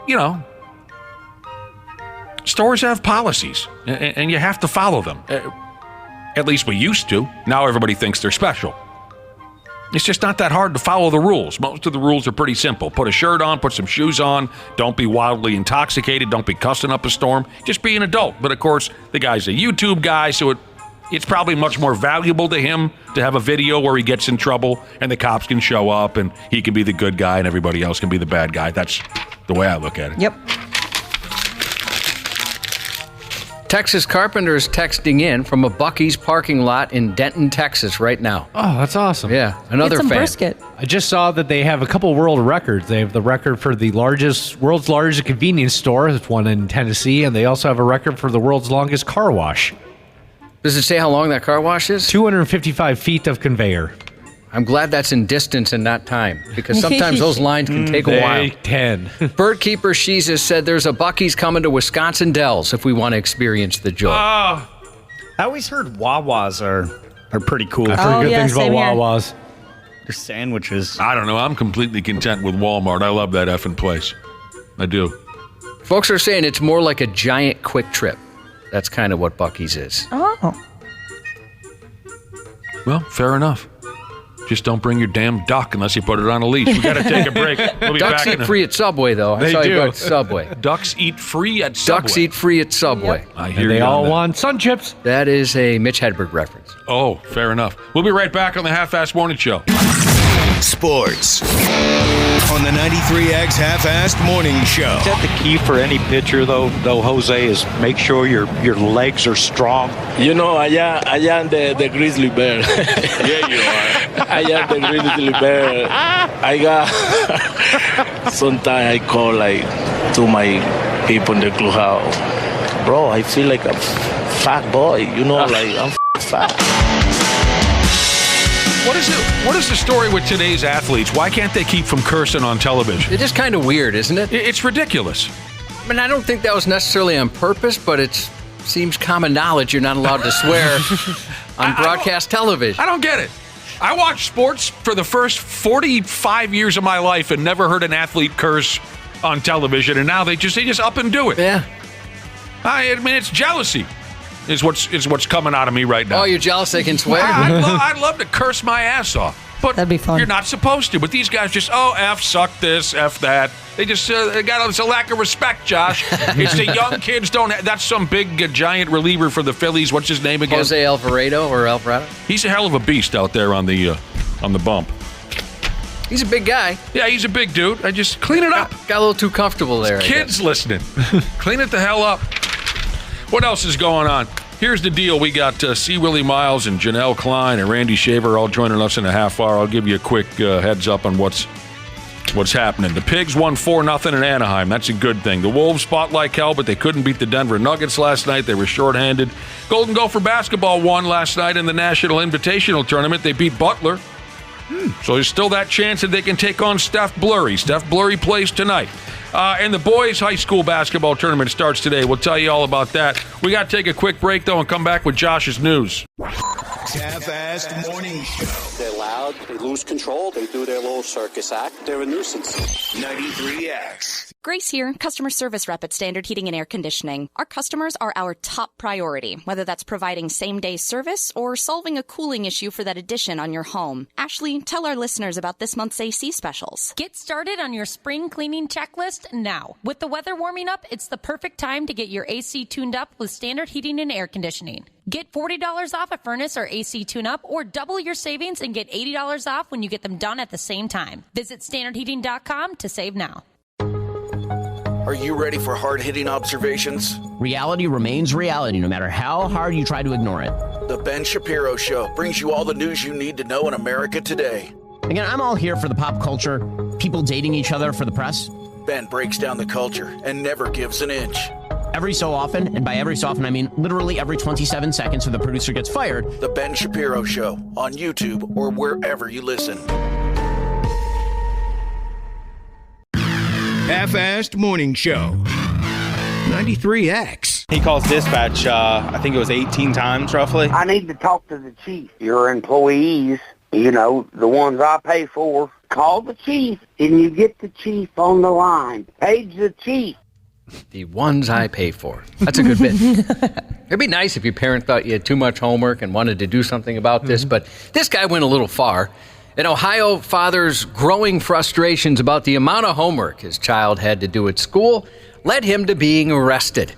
Adam Sizemore is accused of repeatedly calling the child's school to complain about the amount of homework his kid got. Criminal complaints filed against Sizemore claimed he threatened the school principal, saying, quote, he better put his big boy pants on. Oh. When the school stopped answering Sizemore's calls, detectives say he started calling police. In an audio recording from the department, he can be heard becoming frustrated. Dispatchers aren't telling him their names. He was audibly frustrated, too, that he kept getting the chief of police's voicemail and couldn't speak with him directly. Leave a voicemail if he doesn't answer. I'm being very nice. Well, then come to the police department and we'll call the chief in and you can talk to him in person. Him on the He phone. can come to my house. I have transferred you up there, so you need to leave him a voicemail. I'm not going to leave a voicemail. Okay, well, I'm going to send some officers out to your house to talk to you in person since you won't stop calling. After repeated calls, Sizemore never got the chance to speak to the chief, but he did get taken into custody for 2 first-degree misdemeanors and 1 fourth-degree misdemeanor. Here's the thing. This guy, why doesn't he just help his child with their homework? He sounds like a very, very educated man. Yeah. He's F-bombing them, threatening them, but he's being very nice, he says. Police in Alabama thought they were headed to assist a stranded motorist Monday night, but when they arrived, they could hardly believe what they were seeing. an SUV continuously ramming an electronic sign, a sign that read "Zero Tolerance Drugs and Alcohol." Oh, my Lord, what's he doing? Zero tolerance for drugs and alcohol, it says. God, what is he doing? Nope. He screwed it up again. Police tried to stop the driver, but dashcam video showed him repeatedly and intentionally ramming into the sign until it was pushed off the road and completely demolished. After hitting the sign more than a half dozen times, 22-year-old Alonzo Prim was taken into custody. He doesn't agree with that motto? I guess not. Police say drugs and alcohol weren't involved. Oh. But they didn't reveal a motive other than to say he took objection to the sign for some reason. What? That sign was valued just under $20,000. That's an expensive sign. It You is. should hear what he has to say to the local principal at the grade school. Better get your big boy pants on, he says. A bartender in Florida is making a good living from spring breakers by slapping them in the face. It's called the hurricane shot. For $30, you take a shot, have a pitcher of water thrown in your face, and get slapped hard. The great majority of her customers are men, but she'll slap the bejesus out of women, too, for the right price. The bartender says she's been selling up to $6,000 worth of shots every night. I love this. What do they call it? Because I've seen it done before. The hurricane shot? Oh, okay. That's what she's calling it, at least. Maybe. So you get to give someone a good crack in the mouth. Yeah, you pay $30, you get a shot, you get doused with water, and then slapped across the face. The video's on 93x.com. I would have loved to do that when I was a bartender. What a way to make a living, Cubby. But I want to choose who's ordering the shot. There's a few people I would have loved to slap. Oh, yeah? Maybe give them a little bit of a discount? Yep. To entice them? London police arrested a man on suspicion of attempted murder after two people were wounded with crossbow bolts in two separate attacks. The manhunt was launched after a 44-year-old woman was struck in the head March 4th. In a separate incident 10 days later, a 20-year-old woman was wounded in the neck by the same weapon in the same area. Where the hell are these coming from? Just some dude, a 47-year-old guy. He was arrested late Sunday, and after following a search of his home, they discovered a crossbow, sweet, knives, awesome, other weapons, probably cool. Authorities said the injuries sustained by the victims were not life-threatening. The lady took a bolt to the neck, and she's going to be fine. Another one to the head. This guy's just looking to kill people. I guess. I don't know. That's weird. England's first convicted cyber flasher was sentenced yesterday to 5.5 years in prison after sending unsolicited photos of his D to teenage girls and a woman. Well, a teenage girl and a woman. 39-year-old Nicholas Hawkes, a convicted sex offender, was the first person in England and Wales convicted of violating the Online Safety Act, which went into effect January 31st. The court was told Hawkes borrowed his dad's phone. Oh, no. That's how you do it. On his dad's phone. When dad's not looking, you take his phone, you take a picture of your gear. Again, he's 39. He said he needed to call the probation office, but he went into another room and sent photos to the woman and teen. He sent unsolicited photos of his erect penis to a 66-year-old woman and a 15-year-old girl. One of those was via iMessage, the other via WhatsApp. Both took... I couldn't make out a single word, really. Well, it's that thick Australian accent. Yeah. Both of the women took screenshots and reported him to police. The cyber flashing law makes it an offense to send unsolicited sexual images by social media, dating apps, or technology such as Bluetooth or AirDrop. The prosecutor said cyber flashing is a serious crime which leaves a lasting impact on victims, but all too often it can be dismissed as thoughtless banter or a harmless joke. And the judge wasn't having any of it either. The judge said to Hawkes, "You are clearly deeply disturbed. You have a warped view of yourself and your sexual desires." Just as those who commit indecent exposure in the physical world can expect to face consequences, so too should offenders who commit their crimes online. Hiding behind a screen does not hide you from the law, the prosecutor said. Hawkes admitted that in an earlier hearing he sent a photograph or film of genitals with intent to cause harm, distress, or humiliation. I dig this, Josh. I'm looking forward to seeing how many dumbbells get caught in this web. Yeah, no kidding. I dig this. Well, I'm glad that, all over, the, I guess what would you call it, certain parts of the world, they are taking this very seriously. This is going to be fun. Dude's got range, though. He's 15 and then range. Somebody in their 60s. Yeah, well, I guess he's non-discriminatory. Yeah, no discriminating. A prophet in Africa who claimed to be the modern-age Jesus Christ has had to go into hiding after a group of people allegedly promised to crucify him this coming Easter to finally prove whether or not he's the real Jesus Christ.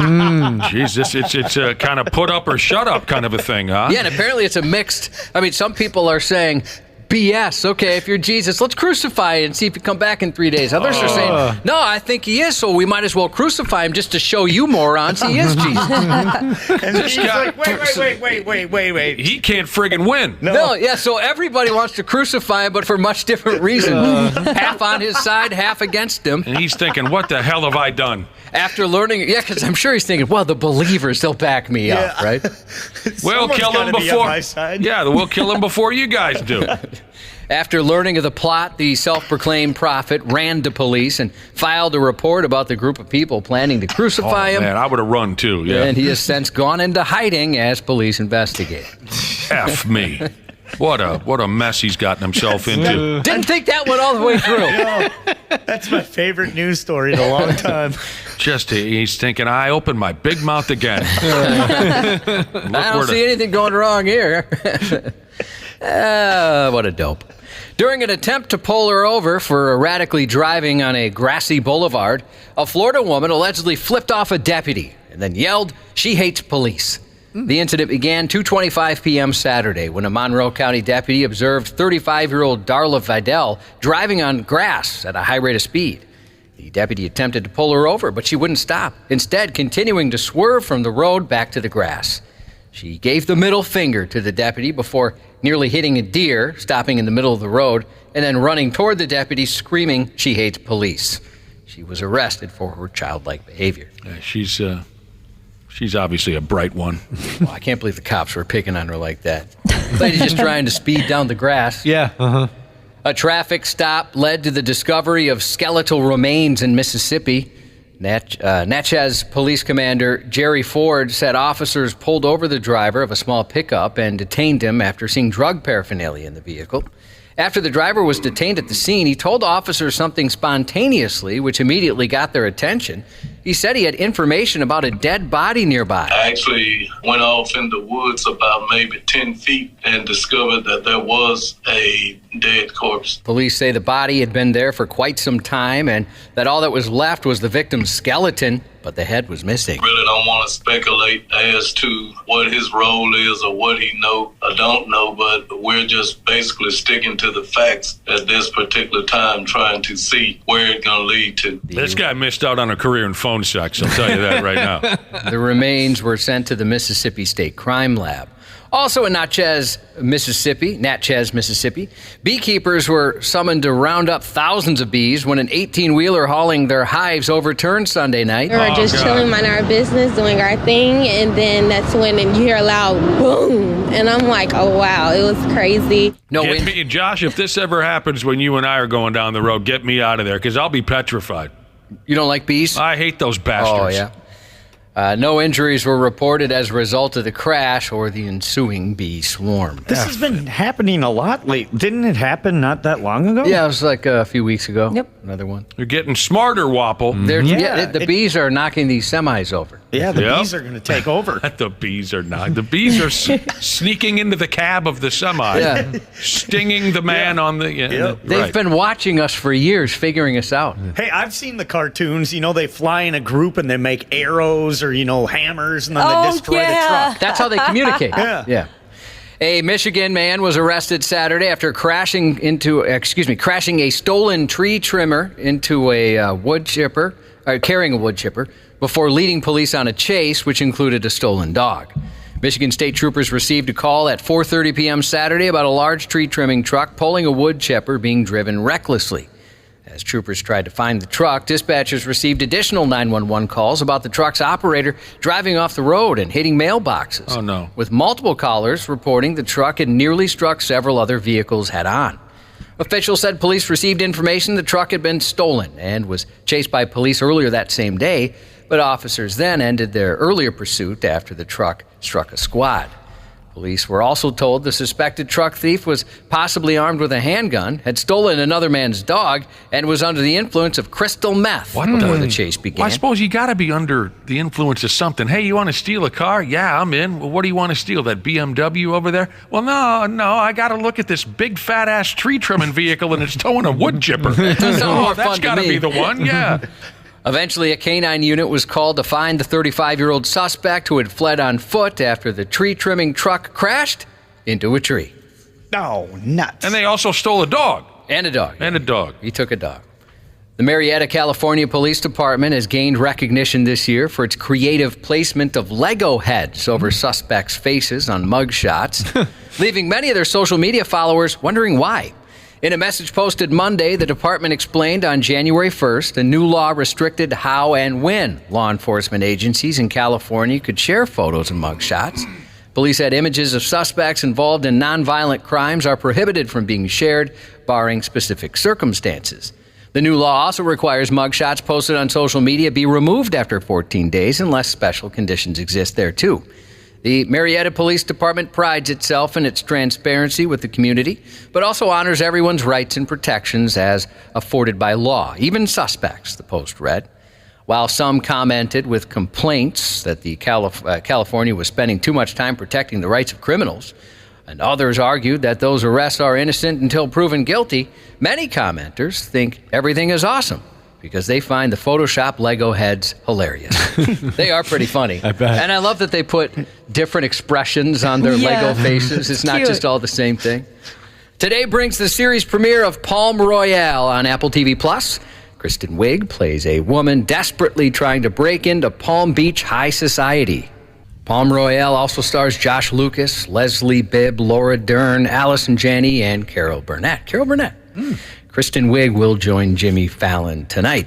Director Spike Lee, 67 today. Hockey Hall of Famer Bobby Orr, 76. 9-time NBA champion across his 10 years as a player, assistant coach, head coach, and executive. Now the president of the Miami Heat, Pat Riley, 79. Got a text this morning saying it's National Surveyors Week, so a shout out to all the surveyors out there busting their butts.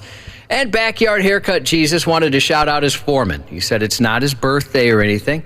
He said he's just really ugly and being extremely brave about it. That's nice. That's a heartwarming story. It really is. And that's 93X News. KARE 11's Randy Shaver. Hey, pervert! What are you doing? On the Half-Assed Morning Show.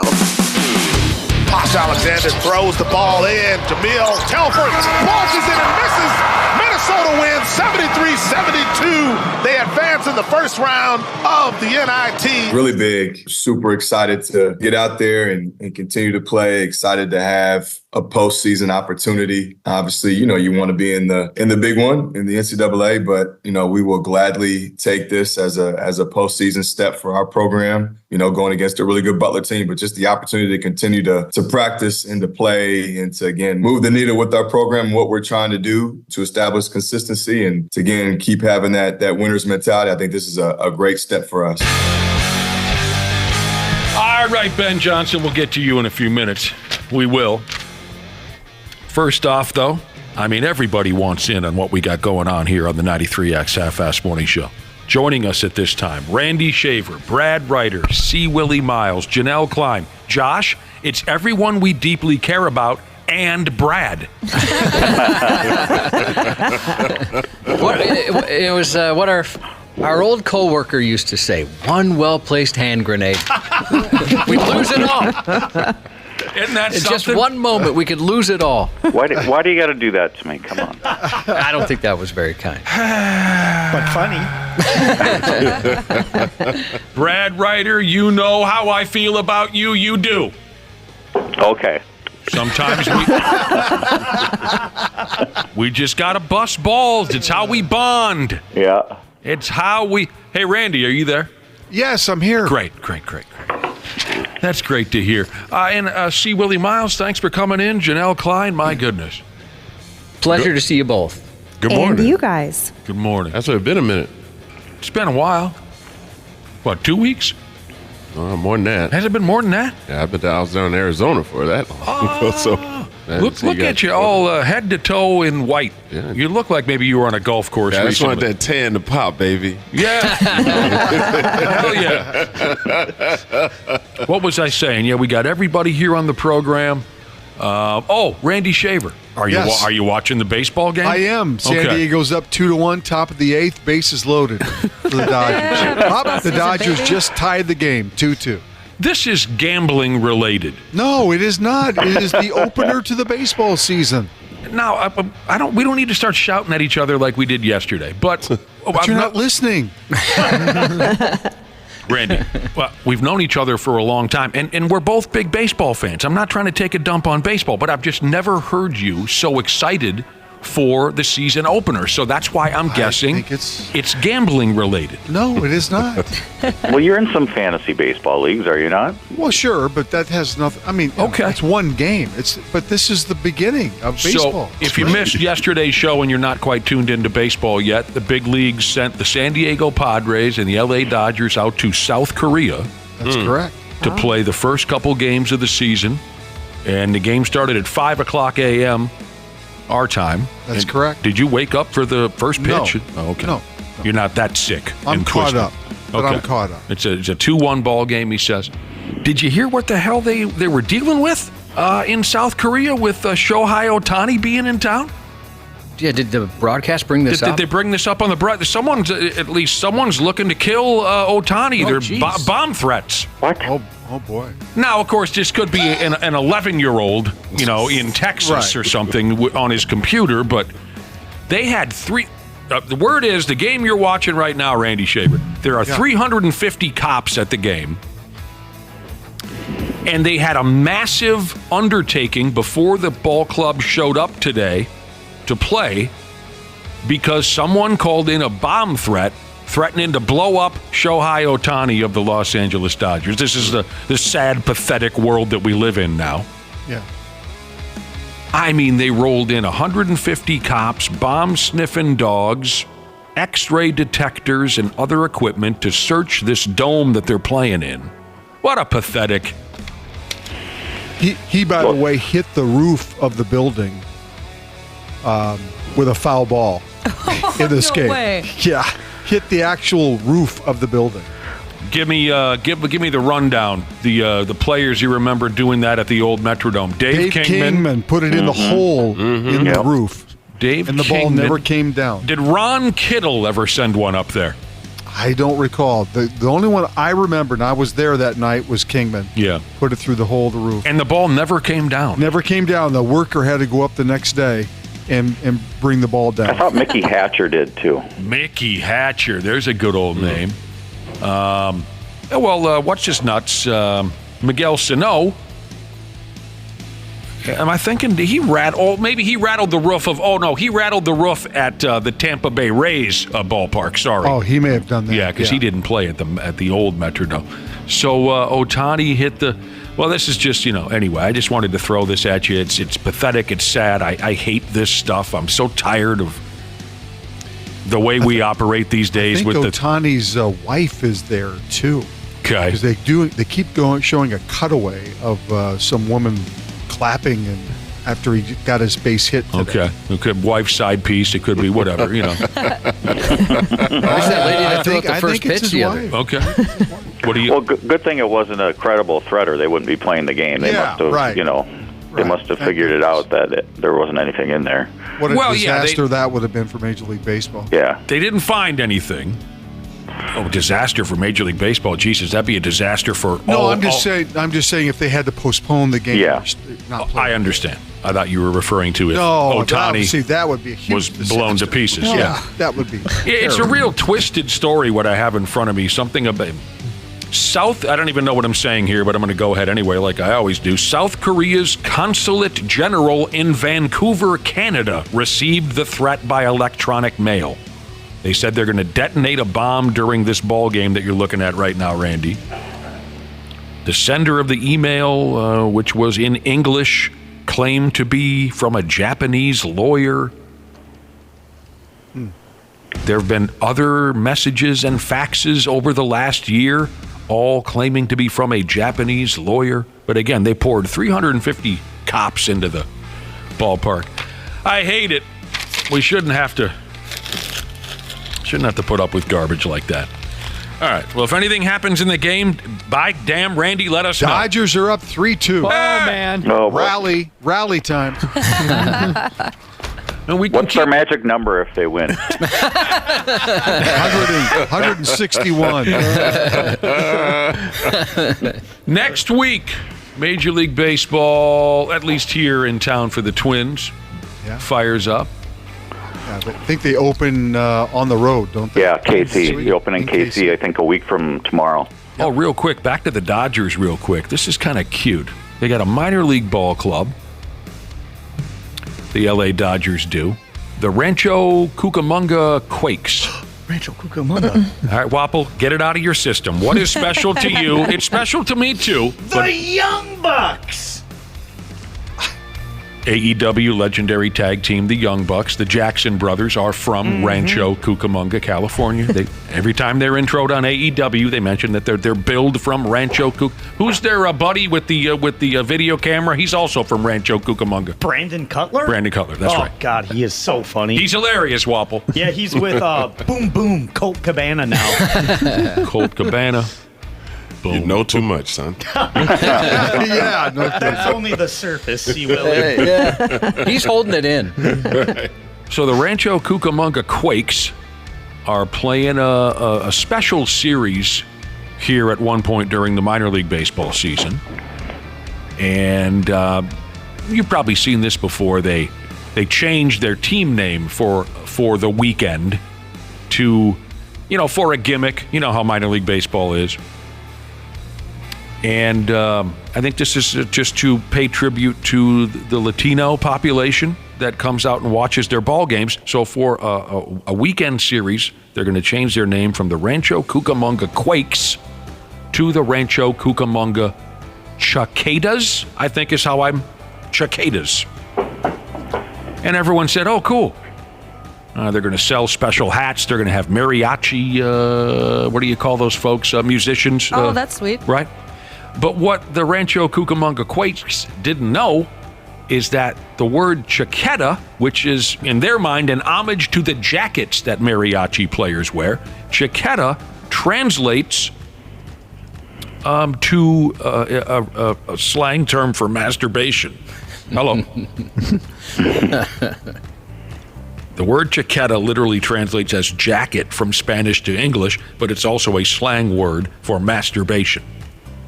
And so now everyone went nuts on social media and making jokes, but it sounds like they're gonna go ahead with it anyway. I guess any attention is good attention in minor league baseball. Yeah. I didn't know that one. Janelle, did you know that chaqueta was slang for masturbation? Of course she did.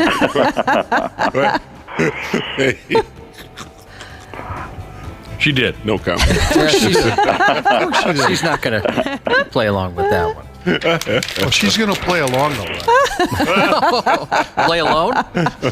Oh, wow. Yeah, you know what, Janelle? I didn't mean for it to go that far. Sir, I think you did. But what we got here is this new version of Randy Shaver, the light at the end of the tunnel, Yes. Randy Shaver. I'm almost out of here. Yeah. Oh, my God. So he isn't afraid to Turn take me chances. loose, baby. Real Cedar Rapids coming out now. Yeah, that's right. They can't do anything to him now. A handful of days ago, he never would have said something like that. He's untouchable. No. And now he's the light at the end of the tunnel, Randy Shaver, who does Don't have not. to worry about walking in the building and slinking into the building. Somebody hurt me in the morning.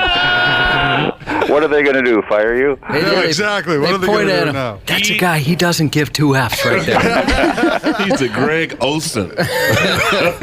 He doesn't care. Nope, doesn't care. Jack off jokes? Yeah, sure. What the hell? Right. Let me tell you, once we get to the month of June, it is all It's over. right. I don't want to be there. I want to catch that. I'm going to catch those nightly news shows last week. I'm doing my dump button stretches right now. Is Randy wearing pants tonight? Right. Free Randy. You gotta just let him go. Let it go. He's been holding on to this his whole life. Yeah. He's earned it. Final broadcast is going to be something, isn't it, Randy? You show up wearing a beer helmet I might. And maybe that's San Diego. I'm coming looking live. I'm coming in for that show. I'm going to cheer. I think we all should be there, yeah. I swear to God we should. Let's tailgate the parking lot of KARE 11. We'll just be in the backyard. Give them a live audience that night. None of us will get drunk as Randy. It's like my first night in Vegas every time I go to Vegas. Completely obliterated the first night I'm there. So then you can recover the next 3 days. Yeah. Then I could jump on the radio the next morning and sound like I'm dead.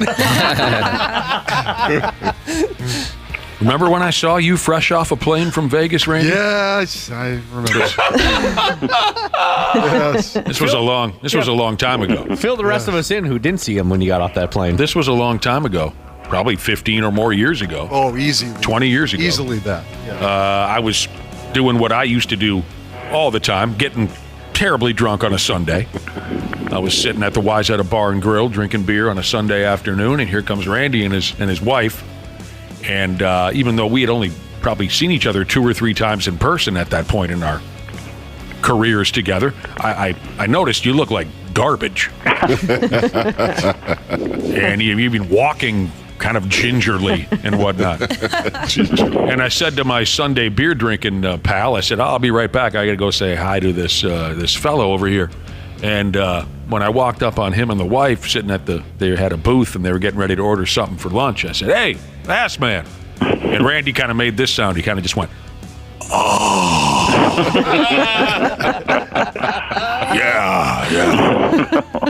Yeah, hi, Nick. I said, what the hell? How I sounded. Yeah. What the hell happened to you? I just got off a plane from Vegas.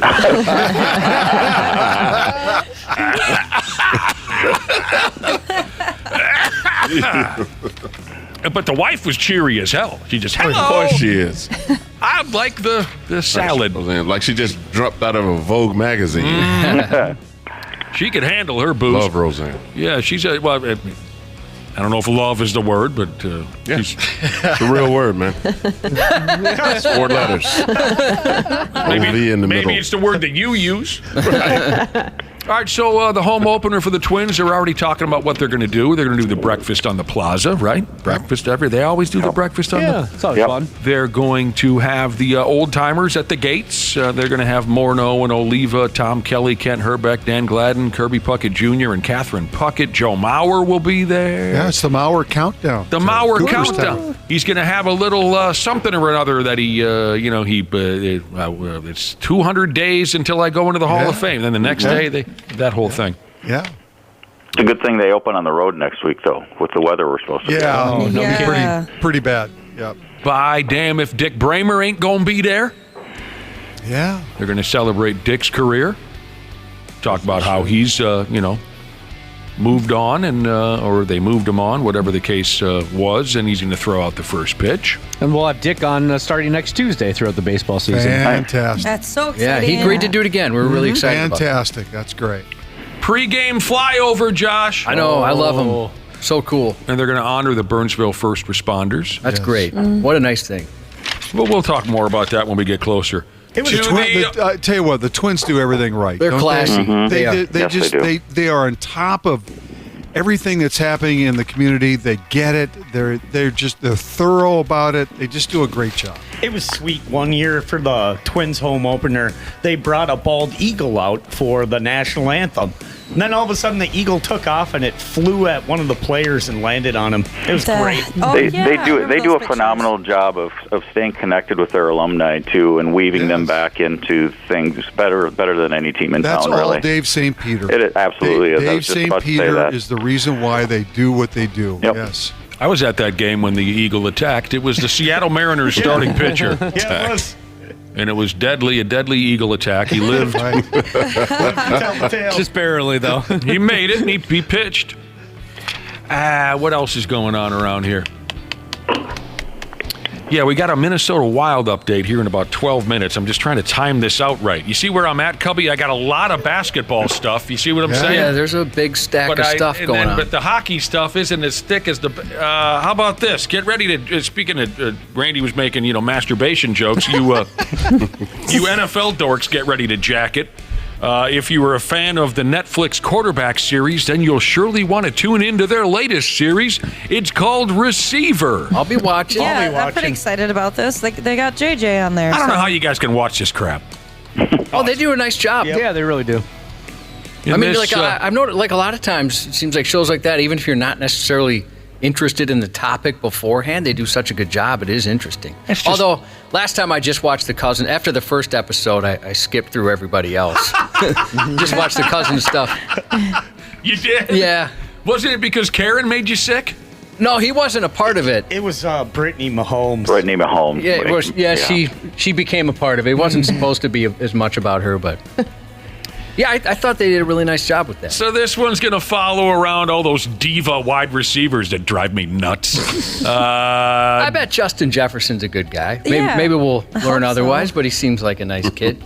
So what I don't understand, what did they do? They already recorded this stuff, or they must have, right? Yeah, they had to. Yeah, because it comes out this summer. Okay. So, they've already recorded it. Okay. This summer it'll air on Netflix. Las Vegas Raiders wide receiver Devontae Adams, George Kittle, and Debo from the, San Francisco 49ers, Amon Ra St. Brown from the stinking Lions, and then Justin Jefferson here from the Vikings. It'll be a nice little memento keepsake for Justin Jefferson's last year here in Minneapolis. Yes, after he leaves. You know what? I didn't want to say it to jinx it, but that's what happened with Cousins, right? The nation started to love him after that, and he's gone. That's a cool way to look at it. And, now that we've got Willi Myles here, you're a big football guy, and we've talked back and forth before about Kirk Cousins. You were never really crazy about the guy. So what do you think about him getting traded over to whatever club he got traded to? Falcons. I'm excited for the Falcons to figure out if they're going to fire their general manager. For this contract? For this contract. Boy, that's a big one, isn't it? I'm telling you, boy, you're rolling the dice on a cat that... Don't even get me started with this, man. I mean, get my blood pressure all up. Last time we talked about Kirk Cousins, you said all he's ever won is money. Money. That's it. Yeah, look, when you've made more money than Tom Brady in the NFL, and you got nothing, Yeah. you ain't even got an MVP. Nothing. You ain't been to no Super Bowl. No, nothing. You barely going to the Pro Bowl unless somebody sits out. Nothing. All you doing is throwing for like 4,000 yards a season. That's it. That's nothing. And then you get 400. He's gonna be $400-something million if this goes through. Yeah, and isn't he making more than Mahomes? Yeah, he's got grandma legs. The man runs the 40 in a week. You know what you put on the back of his jersey? Nothing. You need to hire his agent. Yeah, he's the MVP. Right. Yeah, he or she is the MVP. Absolutely. Wouldn't you, if you had a kid that was about to go in the NFL, wouldn't you call that agent? Absolutely. That's the agent you want. Dude, Kirk Cousins' I'm just telling you. Kirk Cousins' new number is just a money sign. Money sign. Cash, my homie. Oh, that's genius. Cash homie. That should be his name. And I'm just saying, it's like, I'm not mad at the man for winning the money because everybody need to get that bag. But I'm just saying, I don't like people saying what a great quarterback is because that is not the absolute fact. I love you. No, man. I really do. You tell me a quarterback that can't complete a pass. One playoff game he's won. Yeah. One. Ah. And you on the That same is crazy pay when you scale think as about Tom it. Brady? Yeah. Tom Brady's Hall of Fame. Nothing. Zilch. Wait, how many Super Bowls did he win? Zilch. Jack Squat. If this matters to anybody, the Vikings did land a cornerback, Shaquille Griffin. Okay, anyone want me to go any further with this? Nope. No, that's fine. Fair enough. It's March. We don't need to dissect that. Are they going to be mad at us if we go early? Oh, I don't think so. Our Minnesota Wild Report is brought to you by Luther Kia of Bloomington. It's just a Zamboni load of hockey information, our Minnesota Wild update. Well, the Pigs won 4-0 in Anaheim. There's old Phil, the goalie. Yeah. Got his third shutout of the season. The original Russian kid. I got to start being clear about this. The original Russian kid, Kirill Kaprizov, he keeps piling up points. He scored the 150th goal, not of the season. That would be something. 150th goal of his career. Ryan Hartmental, he had a goal and an assist. So it says here, Randy Shaver, Brad Ryder, C. Willi, Myles, Janel Klein. They picked up a point. Pardon me, that's not exactly where I was going with that. They picked up a point in their 8th straight game. They gained, yes, on Las Vegas. Vegas lost last night. Yes. Yep, 3 points back. They gained on Las Vegas for that final Western Conference final wild card spot. But then Jonas Brodin ends up hurt. So he left the game, didn't come back. So that's got something. There's a little bit of a negative vibe here. Eck is already out. Brodin looking just hanging on, iffy. aren't they? Yeah. They're just trying to hang on here. Well, they got about a dozen games left, and I know 2 of them are against Vegas. So those 2 games against Vegas are going to determine whether they get in or not. If they can win those 2 games. Do they have any more games against the totally unnecessary Seattle Kraken? April 18th. Okay. They do on April 18th? Yep. Is it a home game? It is. Let's go there. I want to bring a bed sheet and a can of black spray paint, and I want to spray on the bed sheet. Totally unnecessary. Yeah, we have a game at the end of the season with Vegas, and we have one coming up with Vegas, and one against St. Louis too. Yeah, St. Louis is this Saturday, and I think Vegas is next Saturday. Yep. We'll see about this Brodin deal. Okay, yeah, they're at the LA Kings tonight. And then they, what you guys said, the St. Louis, this, that. Yep. The field is set for the NCHC tournament at the XL Energy Center this weekend. If you're not familiar, the NCHC stands for the Nobody Cares Hockey Conference. I care. The Nobody Cares Hockey Conference, which will feature Omaha and North Dakota in the first semifinal game at Friday at the X, followed by St. Cloud State and Denver. Not expecting a sold-out XL? And then they whoever wins goes on to the Nobody Cares Hockey Conference is coming to town. The 30-year-old Mankato people didn't make it in this year? I guess not. No. They're still in the WCHA. Oh, they are. Sorry about that. Yeah, but Brad's right. They did not make it to the NCHC conference. Would have been impressive if they did. Wow. Our Minnesota Rob Report, again, brought to you by Luther Key of Bloomington. We appreciate it a lot. We appreciate those people, don't we, John? They're great. You even know some of them personally. Oh, yeah. I've known Dan for over 20 years, the GM there. Know some of them even personally. I'm staying away from St. Paul with all those derelicts coming to town. Good Lord. All right. Hey, go Huskies. Go Huskies. You guys, you don't even know anything about St. Cloud State. Bruh. Nixon. Talking to a veteran. I put in 6 years in St. Cloud State, my friend. We call that federal time up in St. Cloud. You don't just go to St. Cloud State for 4 years, baby. They for the experience. Nick was 6th-year sophomore. Nick was college adjacent in St. Cloud for a while. He went to St. Cloud, just not the school. To school. My favorite part so far is when I made my statement and C. Willi Myles just said, bruh. Yeah, you made that work. All right, it didn't result in a win, but last night was one of the best efforts I've seen from a Timberwolves team, maybe ever. Playing on the second half of a back-to-back, playing the effing world champs, playing without 3 regulars, Carl, Rudy, Naz Reid, undersized as hell, and they still gave effing Denver all they could handle. Yeah. Mm-hmm. And had Edwards even scored 2 points, 3 points in the fourth quarter, they might have sent the game to overtime or whatever. They just ran out of gas. Yeah, they ran out of legs, they ran out of gas, and they ran low on field goals in the fourth quarter. They could not get a bucket in the fourth quarter. Aside from Mike Conley, I think had a couple. It was just they were cooked. But it was a really exciting, really hard-fought game. I was entertained as hell. Anthony Edwards still finished with 30. I mean, they played a great second half defensively. Yes, they did. They kept him in the game because they gave up a lot of points in the first half. And, they had a lot of ground to make up and easily could have said, you know what, this is just not our night. Let's just, pull back the reins. And just, as you said, second night of a back-to-back. But they didn't, and they came out in the second half. That third quarter was fabulous. They played great defense. got themselves back in the game, and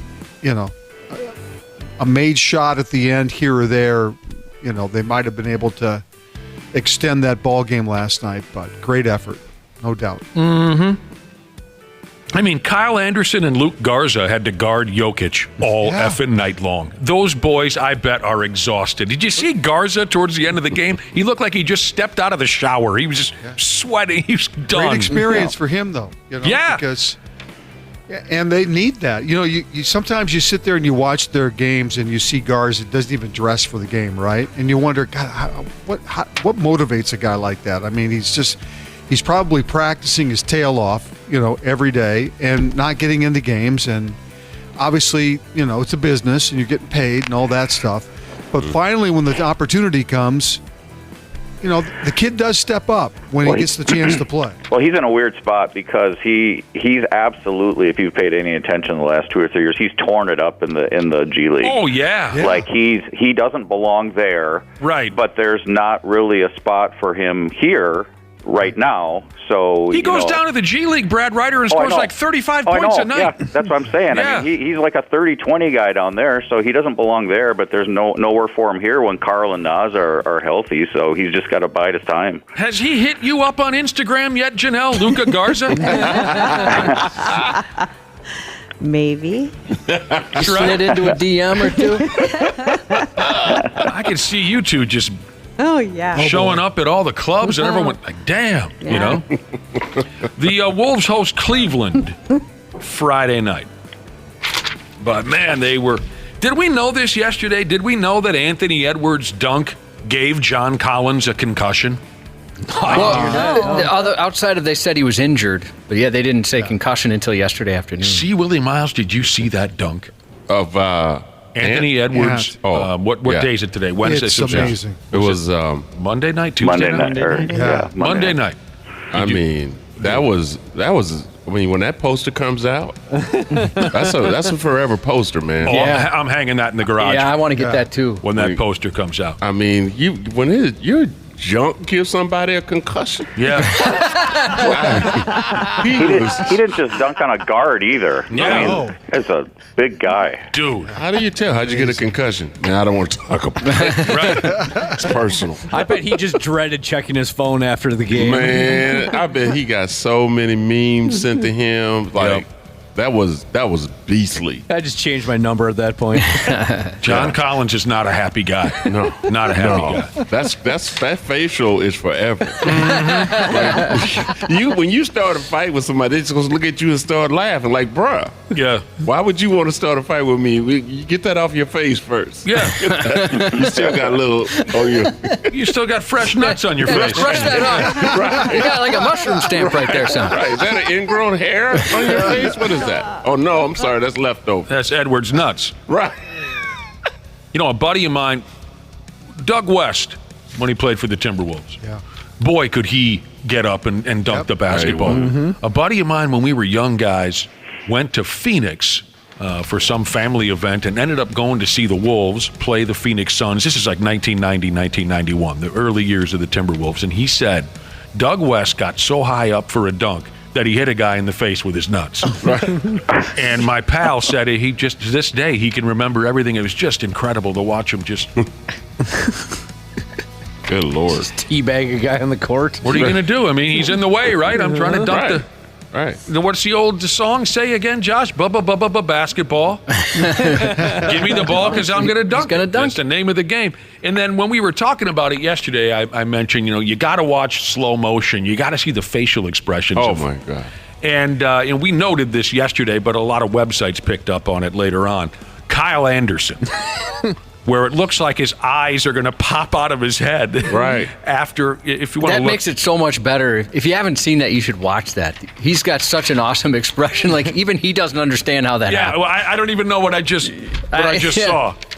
I know. But him to go back-to-back with highlights like that when he bumped his head on the rim. Mm-hmm. Yeah. On that block shot. That was the most incredible thing. They mentioned that on the broadcast last night. Jim Peterson, I don't know if he was taking words out of Anthony Edwards' mouth or a teammate, but they were talking about the dunk. And it was Edwards or maybe one of his teammates that said, that dunk was great, but what was even better was that block shot against Indiana to win the game. Oh, Right. yeah. Absolutely. Incredible. Incredible. It was, man. It was the most amazing thing I've ever seen. I've never seen anybody hit the head on the rim. No. On the backboard, sure. Right. On the rim? Absolutely. No. On the rim? Yeah, no. I mean, And the dunk from against Utah, somebody, of course, on the internet put the video to JR and King calling Mankind getting thrown off the hell of the stage. Fuck off, King, he's dead. That was funny. no, they didn't. Oh, my God. Yeah. What did Lawler say when Mankind came through the top of the cage? That's it. He's dead. Yep. I still love that because I really do think that Lawler assumed he was dead. Yep. That's it. He's dead. Real sympathetic, Jerry Lawler. A co-worker of his dies in front of. Well, Matter of fact, to the point. Yeah. That's it. You got to be a big NBA fan maybe to know this name, but it's still worth noting that Mikal Bridges of the Brooklyn Nets, last night he played in his 500th consecutive game. He has yet to miss a game since debuting in the league in 2018-19. Wow, That's impressive. It's like Josh's streak of never missing a day of school. Yeah, we What, missed what is the record? You are going to be floored by the record. The NBA record for consecutive games played. Yes, Mikal Bridges is going to have to play a long time Well, yeah, to because catch. back in the day, they probably played all the time. Yes, They there never- was they no never sitting out. sat. I'll give you a hint. Okay. I mean, he played for. He won some titles. I believe he won. Maybe he was too late to win the title. No, I'm going to say he won some titles. Okay. I'll give you a hint, and this is what I remember hearing about him. Virgin. AC Green. Green. AC Green, yeah. Where the hell's my bell? That's right. Yeah. Oh, it's a long reach. Nice work, see Willie, Myles, and Brad Absolutely. Wright. AC Green. I think he was with the Lakers when Yeah, they he was. Oh, yeah, he was. Yeah, he won some Yeah. championships with them. Oh, Yep. I mean, I remember that he was with the Lakers, but I was he with them in the 88? Yeah. Okay. AC Green. What's the number? 1,192 consecutive games played. I knew that. Whoa. Yeah, that's what I remember hearing about AC Green. That's He like was 10 years, right? Yeah, it's That's been gotta about be 10 15 years, yeah. 15. He was wait till marriage kind of a guy. Right. That's what he claimed. If you're a wait till marriage guy, fair enough. Well, he had to take out his frustration somewhere. So Right. But just imagine this. Imagine you're 14. Play every night. Imagine you're 14 years old and you say, I'm going to wait till marriage. And then, oh, Christ, now I'm a professional basketball player. Oh, Christ, now I got drafted by the Los Angeles Lakers. Yeah, I'd go back on that pretty quick. Where there were models hanging out outside the Forum every night. Hey, at some point you look at yourself and say, hey, I only said that to myself. Right. I signed no papers. I didn't put this in writing. No. Oh. Can't hold me to it. It says here in his Wikipedia page that his rookie year, some Laker teammates sent like a couple models over to try to tempt him, and he wasn't biting. Wow. That's some willpower. Something. He didn't get I married guess until so. 2002. 2 years after he How old was retired. he when he got married? Yeah, how old was he? 39, 8, 7? He was no kid. What do you say? He got married, what? 2002? Yeah. So he's Figure born in, that out. He's So born in after he got done 1963. playing, yeah. What did someone, what? He was born in 1963. Okay, I can't do that kind of So arithmetic. he was like 40 years old? That's insane. He's 39 years old when we got married. Hey, he played his entire career without, yeah. I bet he lasted I'm like assuming half a she's second. dead. I'm sorry, Janelle. Oh, I'm sorry. cow. That just blurted that out. That's got to be the answer. See, Willie. Yeah. She died on Look that impact. up, Waffle. She died on impact. Yeah, he probably barely made it over the threshold carrying her over that thing. Just ba-ba! Where did I go wrong? That's one of those couples that leave after the ceremony. Oh my God. Yeah, they make sure there's a break between the ceremony and the reception. They just heard her say, "Oh my God," and that was the end of that. Brace yourself.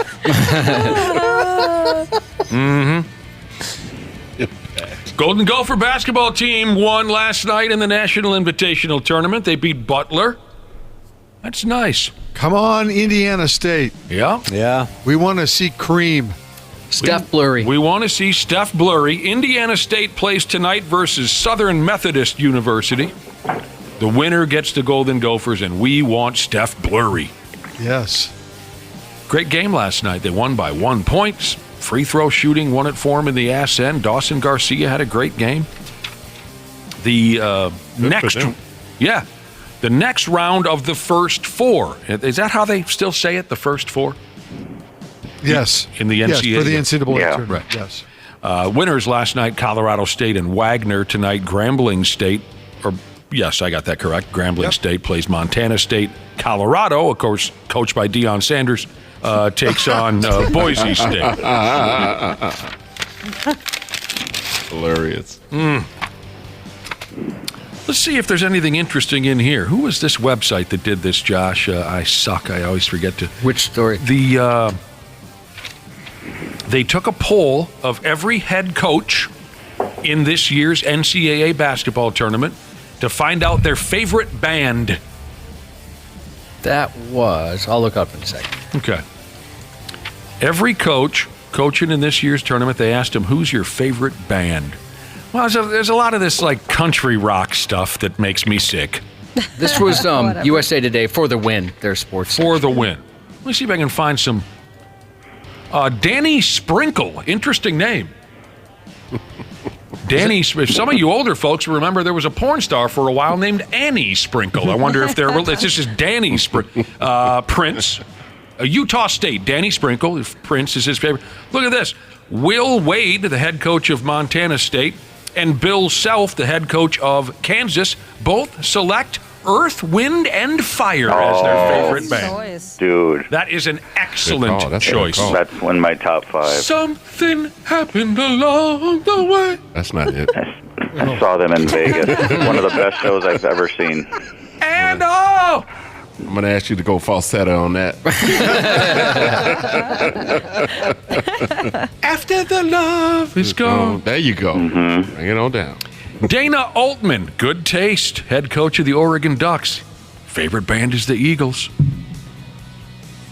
Let's see, we got Michael Jackson in here, Jay-Z, Carrie Underwear. Isn't she the one that just came to town and everyone lost their mind? Carrie Underwear? No. I don't know. No. Are you talking about Taylor Swift? Oh, Taylor Swift. Yeah. She's on the list. Taylor Swift was on the list. Let me find some good ones. Kelvin Sampson from the University of Houston also picked the Eagles. Buzz Williams, head coach of Texas A&M. A&M is how you say it. His favorite band, the Doobie Brothers. And I love. Who doesn't love the Doobie Brothers? The Doobie Brothers. You can't even be my friend if you don't like the Doobie Brothers. I agree with you. See him in concert, you'll walk away going, "Oh my damn!" This is one that grabbed me. Or there's two that grabbed me. A guy named Todd Golden. He coaches University of Florida. His favorite band. They asked him. Sublime. Hopefully he just didn't think much. Yeah. What was their hit again? They loved pot, didn't they, Sublime? Yes. They couldn't stop talking about the pot. What was that? Was it Santeria? Yeah. Santeria. And then this one, I got. Oh, see, Todd Golden, he's 38. Well, sure. So that's. Oh, okay. That is notable. You have to remember, this isn't 30 years. These guys aren't old farts. Some of them are 30 years old. You know, some of these college coaches now. It's not like it was. This one also really grabbed me, and I got a lot of respect for whoever Kyle Smith is, head coach of, I think that's Washington State. I'm just looking at the logo. I could be wrong. I think that's what. His favorite band? Digital Underground. Hello. Dude. That is. They created the greatest rap song ever made. The Humpty Dance. Tom Izzo's the only one that comes off like an old fogey here. Favorite band? I mean, not that I have anything against this band, but this is, okay, the Jackson 5. That's all he could think of. I kind of like the Jackson 5. I doubt it, Tom Izzo. Sing a song. What's your favorite You don't think song? he's... You and I must make a pact. You go, see, Willie. We must bring salvation back. That's right. Beautiful. Where there is love. Sing it, Randy.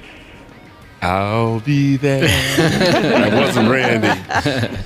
One dude said Coldplay. I hope they get beat by 30. Oh, Lord. I knew that. I was going to ask you, did anybody pick Coldplay? Yes. Of course. I don't know the logo. Whoever's playing Baylor, who is that? Is it Colgate? Yeah, they'll get beat. Well, that tracks. Yeah, doesn't You're it? coaching Yeah. at Colgate. You would like Coldplay. It might not be Colgate. It's just I don't know the logo, but they're playing Baylor in the opening game. Yeah. Well, let's just call it. Yep. It is Colgate. Colgate. Well, Okay. let's call it Colgate, even if it's not. Yeah, whoever Baylor's playing, they're Colgate. Matt Langle, the lead head coach, he likes his favorite band is Coldplay. That's wrong. It's got no rhythm, no rhyme, no nothing. Fred Hoiberg's was pretty cool, though. I thought you'd be I'm super sorry. pumped about that. I was, and I just walked right past it, even though I highlighted it. Fred Hoiberg, yes, Queen. That's pretty awesome. Yeah, I don't know how You knew he wouldn't let us down. I just, I blew Pretty it. Hoiberg. And the boys' state high school basketball tournament starts today. And they start playing at Target Center. Your Wyzetta squad kicks it off this morning. That's what I'm seeing The right here. defending state champs. 10 o'clock in the morning. Wyzetta plays Rogers. Yeah. Oh, that 10 a.m. start time was always a sweet spot for state tournament games because you get out of school for it, you know? Well, they don't go to school in Rogers, but I see what you mean about... See, that's kind of cool for me, I guess, because I grew up in Wyzetta, and then I did live in Rogers for a good, I don't know, how long was I there, Josh? 5-6 Yeah, years? at least. I really had oh my damn, did we go through some beer and some bad decisions when the little townhome community I lived in, we just partied our nuts off. I was going to bed at 2 a.m. and getting up at 4 to come to work, and I was not sober. I remember how pumped you were that they got a super Target. Remember? Once they built that thing, you were a changed man. I love that super Target. And then they got friggin' Maynard's. Oh, yeah. Yep, that That's a place nice is good. restaurant. Yep. I like that place. Oh, we used to. I had.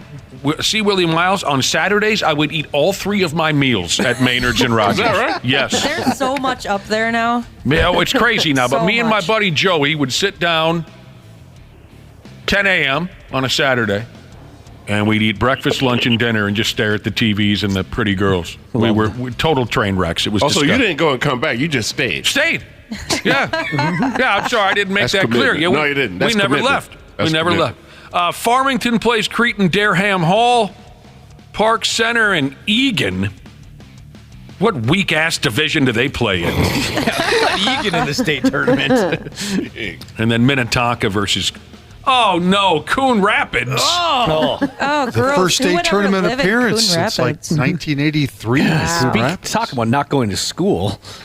Wow. Yeah, I didn't realize Totally. that we had Nick didn't even know they had a school.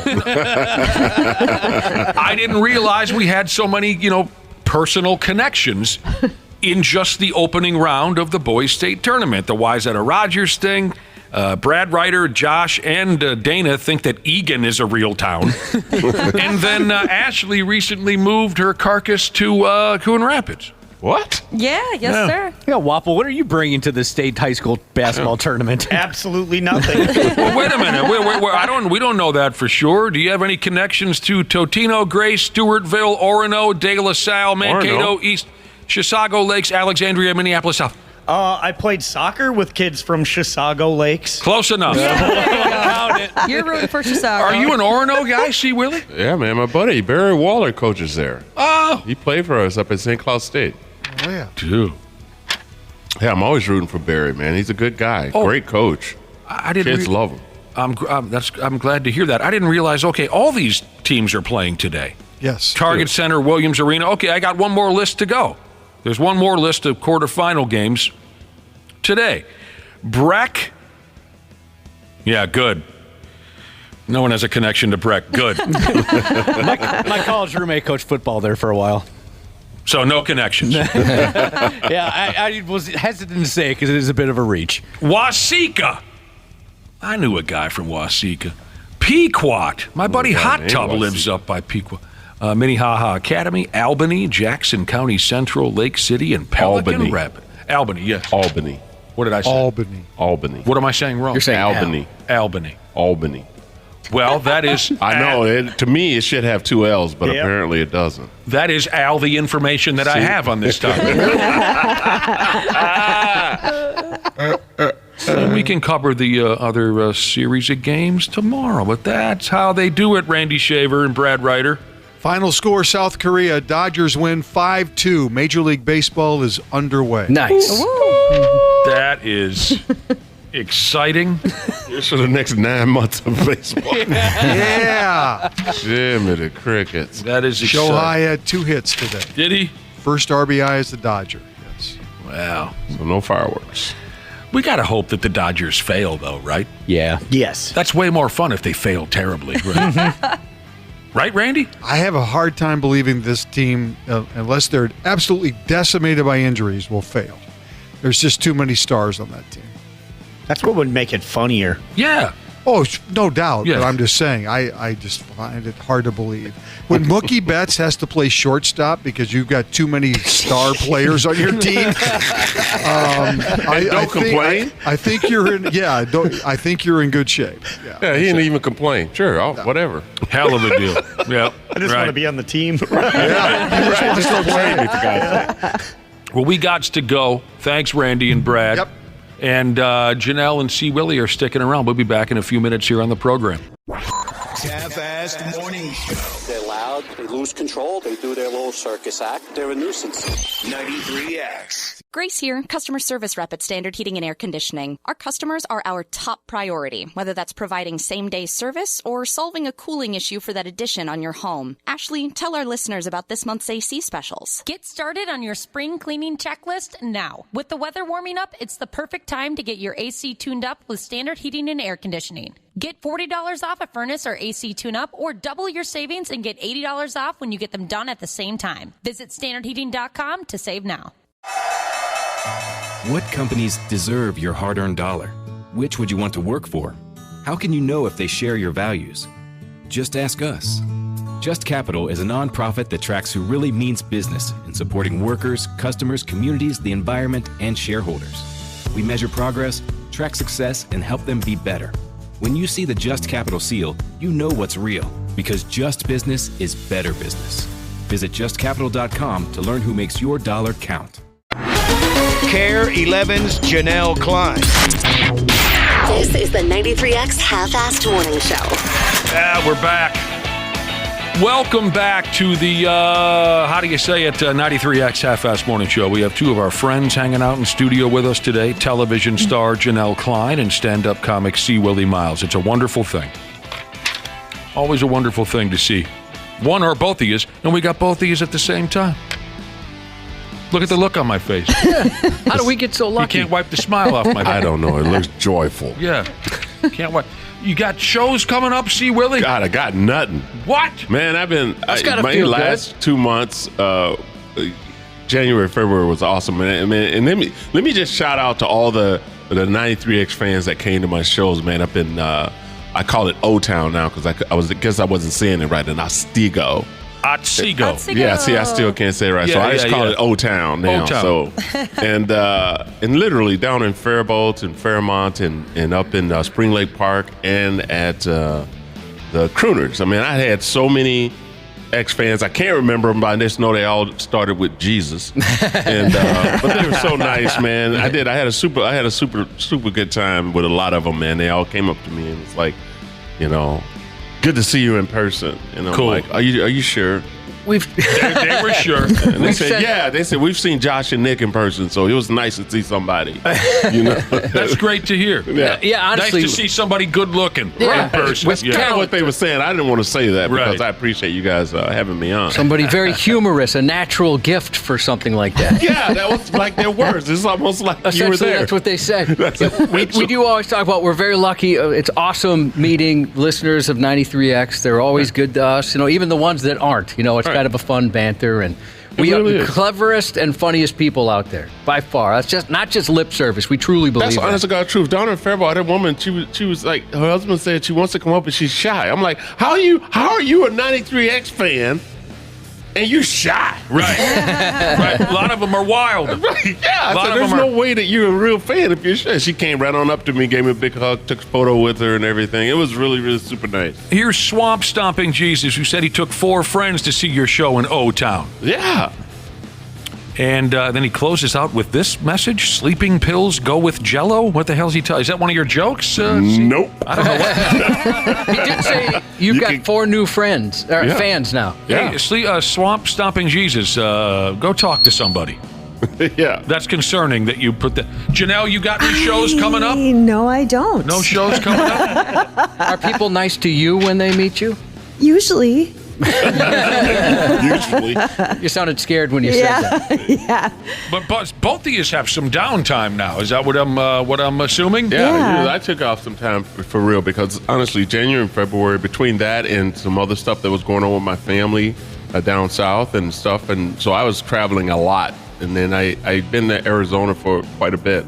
And Well, you we can, just got back and relaxed. And I go to my next show is at the Bemidji State University at the end of the month. Do you like those college shows? Are they pretty wild? The ones that I do, I only pick certain colleges that I like to perform at. And Bemidji State is one of those. Yeah, I like those night events and they're really nice. I got some buddies who did some real damage at Bemidji State back in the day. Some real serious.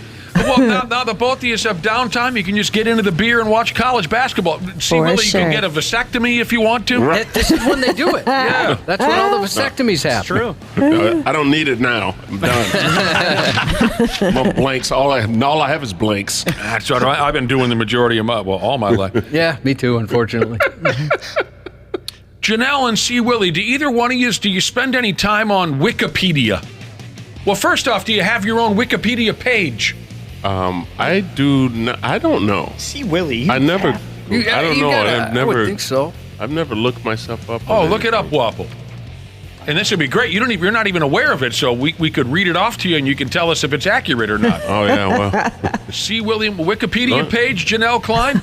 I hope not. I don't know. I don't think I do. Well, see, that's the scary part is that folks can create and put anything on Wikipedia. Am I right about that? Yeah. I think so. Yeah. You have an OnlyFans page, but not a Wikipedia page, C. Willi.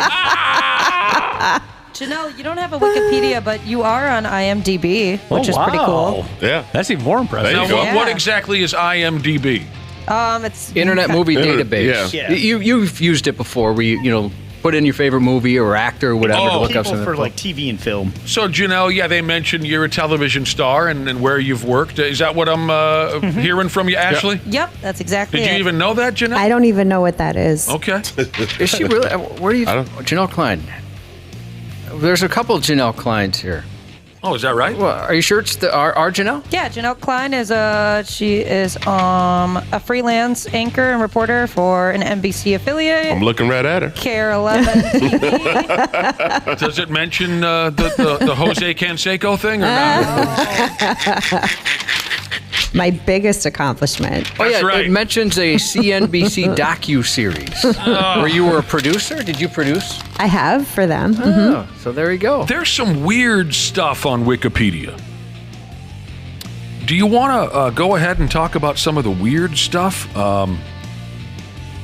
Some of you might be familiar with. Maybe there's people who can't get enough of Wikipedia. They're just there all day. It's like YouTube, and they just look up every damn thing that crosses their mind. I'm not that type of person. I use it. We have to use it for show purposes sometimes, like when we're doing a Dad Fights trivia contest. We might have to look up certain athletes or movies or what. My favorite thing on Wikipedia is to look up bands.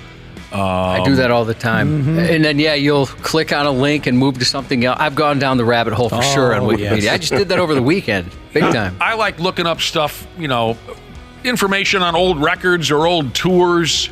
That's my thing. I've got a friend, and I just got done mentioning that anyone can throw anything they want on Wikipedia, as far as I know. And then, famous people will look at their own page and go, wait a minute, I never dated Jose Canseco. But one of my friends has a funny gimmick where he will go to a band's Wikipedia site, one that he knows I'm going to look at or other friends of his will look at from time to time, and he will add himself into the list of former members. I do like that. Oh my God. So every once in a while, I love it. I'm looking up Faster Pussycat or Dawkin or something, and it'll say, past members, and then Donnie. And I'm like, Donnie was never in Faster. That's his joke. There's over 6 million articles on Wikipedia. Wow. So this was Reddit. This was the folks at Reddit who put together a report on some of the most obscure, bizarre, interesting articles you can find on Wikipedia. Like I said, some folks are junkies for this. You'll know what I'm talking about before I even get it out of my yapper. But for folks like ourselves who just show up now and again on Wikipedia, some of this stuff will throw you. Is anyone familiar with the Wikipedia page or the real life story of someone called here the Unkillable Soldier? No. Okay, good. This was a guy by the name of, and he's got one hell of a name, Lieutenant General Sir, for a second there I acted like that was a name. Lieutenant General Sir Adrian Paul Ghislaine Carton de War. That's a name. Wow. Sounds French, but it says here he was a British Army officer. He was awarded the highest military decoration for valor. He served in something called the Boer War, the First World War, and the Second World War. Now, here's why they call him the Unkillable Soldier. He was shot in the face. He was shot in the head. He was shot in the stomach, the ankle, the leg, the hip, and the ear. Dude. He was blinded in his left eye. He survived 2 plane crashes, and he tunneled out of a prisoner of war camp and tore off his own fingers when a doctor declined to amputate them. Oh my God. That's crazy. Well, the Unkillable Soldier. At one point or another, someone interviewed the Unkillable Soldier and asked him his thoughts on the First World War. And he said, frankly, I enjoyed the war. I don't hear a lot of that. Yeah. Everything else in his life was a cakewalk. God. Yeah, no kidding. Dang. Jeez. It's got a lot Can you to imagine- talk about in the wars. Can you imagine complaining to him about anything? The furnace wasn't working last night, dude. You can't complain about anything around that. Hey, nothing. Right. A listener has just texted in and said that a band called Sabaton. Oh, yeah, they've got a song called that. You guys, you've heard that name before? Sabaton? Yep. They have a song about the Unkillable, so I'd like to hear that song. All right. Another creepy article. Different, interesting, wacky article from Wikipedia. The My Way killings. Anybody? No. It sounds familiar. The My Way killings. And again, keep in mind, anybody can throw anything on Wikipedia. I'm not telling you that this is 100% true. Just saying it's there. The My Way killings was a situation where people in karaoke bars would get killed for singing the song My Way by Frank Sinatra incorrectly. Oh, wow. Oh my gosh. That's intense. Like, what do you mean? Like, screwed up the lyrics or That's something? it. That's as far as I went with it, Janelle. I don't know how detailed an error it needs to be for you to be killed when singing My Way by old Frank Sinatra. Just a tiny little error. Yeah. It's kind of eerie, too, because the first couple lines in the song is, and now the end is near, and so I face the final curtain. Careful, Wapple. Careful. Yeah, now do it in song. No. Write it out, son. That wobble walking. Good thing I don't have a singing voice. There's only a few people who are going to get this, but maybe that's how Sid Vicious went out. Whoa. 3, 2, 1, and I'll explain myself. Does that Sid Vicious from the Sex Pistols? He did a cover of My Way, and then he mysteriously, well, maybe it wasn't, then he died. Have you guys ever heard Sid Vicious? See, Willie has. Yes. Sid Vicious cover of My Way? No. It's very interesting. Oh. It's very interesting. KARE 11's Janel Klein. This is the 93X Half-Assed Morning Show. I don't even know what's going on. I don't even know what's going on around here, Josh. Yeah, sometimes it's tough to tell. Wikipedia. We were jaw-jacking with C. Willie Myles and Janel Klein, our guests in studio. We were jaw-jacking about Wikipedia. It's got some odd stuff up there. And here's some of that odd stuff. Now, maybe you just want to look this up for yourself. It would do you some good because I don't have all the information. Reddit piled up some of the weird ones. I'm the weird one. Reddit piled up some of the weirdest stuff you can find on Wikipedia. We talked about the unkillable soldier, the My Way killings, where people in karaoke bars get killed for singing My Way by Frank Sinatra incorrectly. Oh, how about an odd incident from not too terribly long ago? I mean, the unkillable soldier, that guy, he was long time ago. This is the Dorday Martinovich incident from 1985, where, according to the Wikipedia story, again, there's no guarantees this stuff is legit, one man indirectly caused the collapse of a country in an unusual way. Dorday Martinovich. He was a Serbian farmer from Kosovo, and he was at the center of a notorious incident back in 1985 when he was treated for injuries caused by the insertion of a bottle into his anus. Hello. Uh-oh. Okay? And somehow, look it up on your own, that mess turned into a political situation. And it says here it played a role in worsening ethnic tensions in the area. Guy puts a bottle up his butt. What? And it changes the trajectory of time. That changes everything. Mm-hmm. It would change the way I'd look at a person. Oh, Yeah, definitely. or not look at that person. I mean, my damn, if every time someone shoved something that wasn't supposed to go there up their bottoms, if every time that happened it caused some kind of disturbance throughout the world, we would be in incredible trouble. Even more trouble than we already are in. Right. Yeah, anytime we talk about stuff like this, we get text from someone who works in medicine saying, you would be surprised how often this happens. So again, look it up, but somehow a guy firing a bottle up his own can. Wow. Well, now I'm intrigued. How he brought down the country. And it has its own Wikipedia page?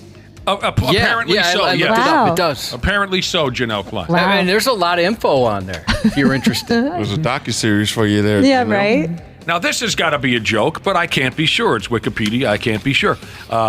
If you jump on that website, you can find the timeline of Irish inventions. Okay? Timeline. And there's a 300-year gap between the invention of whiskey and the next listed invention. I can believe that. That tracks, man. It was just so good. It goes from the 6th century to the 14th century. That's right. We didn't got get this around to whiskey. much. We don't need anything else. Yeah, that's cruel. Tarare has his own Wikipedia page. He's a Frenchman from way back in the 1700s. A Frenchman who would eat huge amounts of anything, really. He was a French showman. He was able to eat vast amounts of anything. He was constantly hungry. His parents could not provide for him, and he was, as they say here, turned out of the family home as a teenager. They couldn't feed him. He traveled France in the company of prostitutes and thieves, they say. Then he took his act. This was his act. He'd eat anything. He took that act to Paris, and he worked as a street performer. He ate a meal once intended for 15 people in a single sitting. He ate live cats. Oh, no. Come on, man. Live cats? I don't see the problem. He ate... Yeah, you guys are prudes. Stay away from you. He ate snakes. He ate lizards. He ate puppies. Oh. Okay, no, he's gone too far. He swallowed eels without chewing. Whoa. Dude has like an iron deficiency or something. He needs to get that figured out. Now, here's the only one, when I read it, I recognized it. I did. And that's the Wikipedia page of a former big leaguer by the name of Rube Waddell. Rube, R-U-B-E, Rube Waddell. This sounded familiar to me. I must have heard this a time or two. Here's the first paragraph on the Wikipedia page under the early baseball career heading for Rube Waddell. Waddell's career took him through playing for a number of teams. He was notably unpredictable. Early in his career, he once left in the middle of a game to go fishing. I get it. I can dig it. Just going to get out of here right quick. He also had a long-standing fascination with fire trucks and once ran off the field to chase after them during games. I've seen that at T-ball games with little kids. He would disappear for months at a time during the off-season. One time he took off, it was discovered that he was wrestling alligators in a circus. Man, he was an adventurous. He was. You can also look up Lampo the dog. It's about a dog from Italy that rides trains all by himself. That's cute. Train dog. He is trained, isn't he? Yes, he is. Trained dog. You can look up a pope that had the corpse of his predecessor exhumed and put on trial. Hello. That's petty. That guy, is petty. It is. Yeah. He's thinking, that guy really never got what he deserved. No, dig him up. Put him on trial, see what he has to say for himself. Dig him up, clean him up, put him on trial. That robe on him.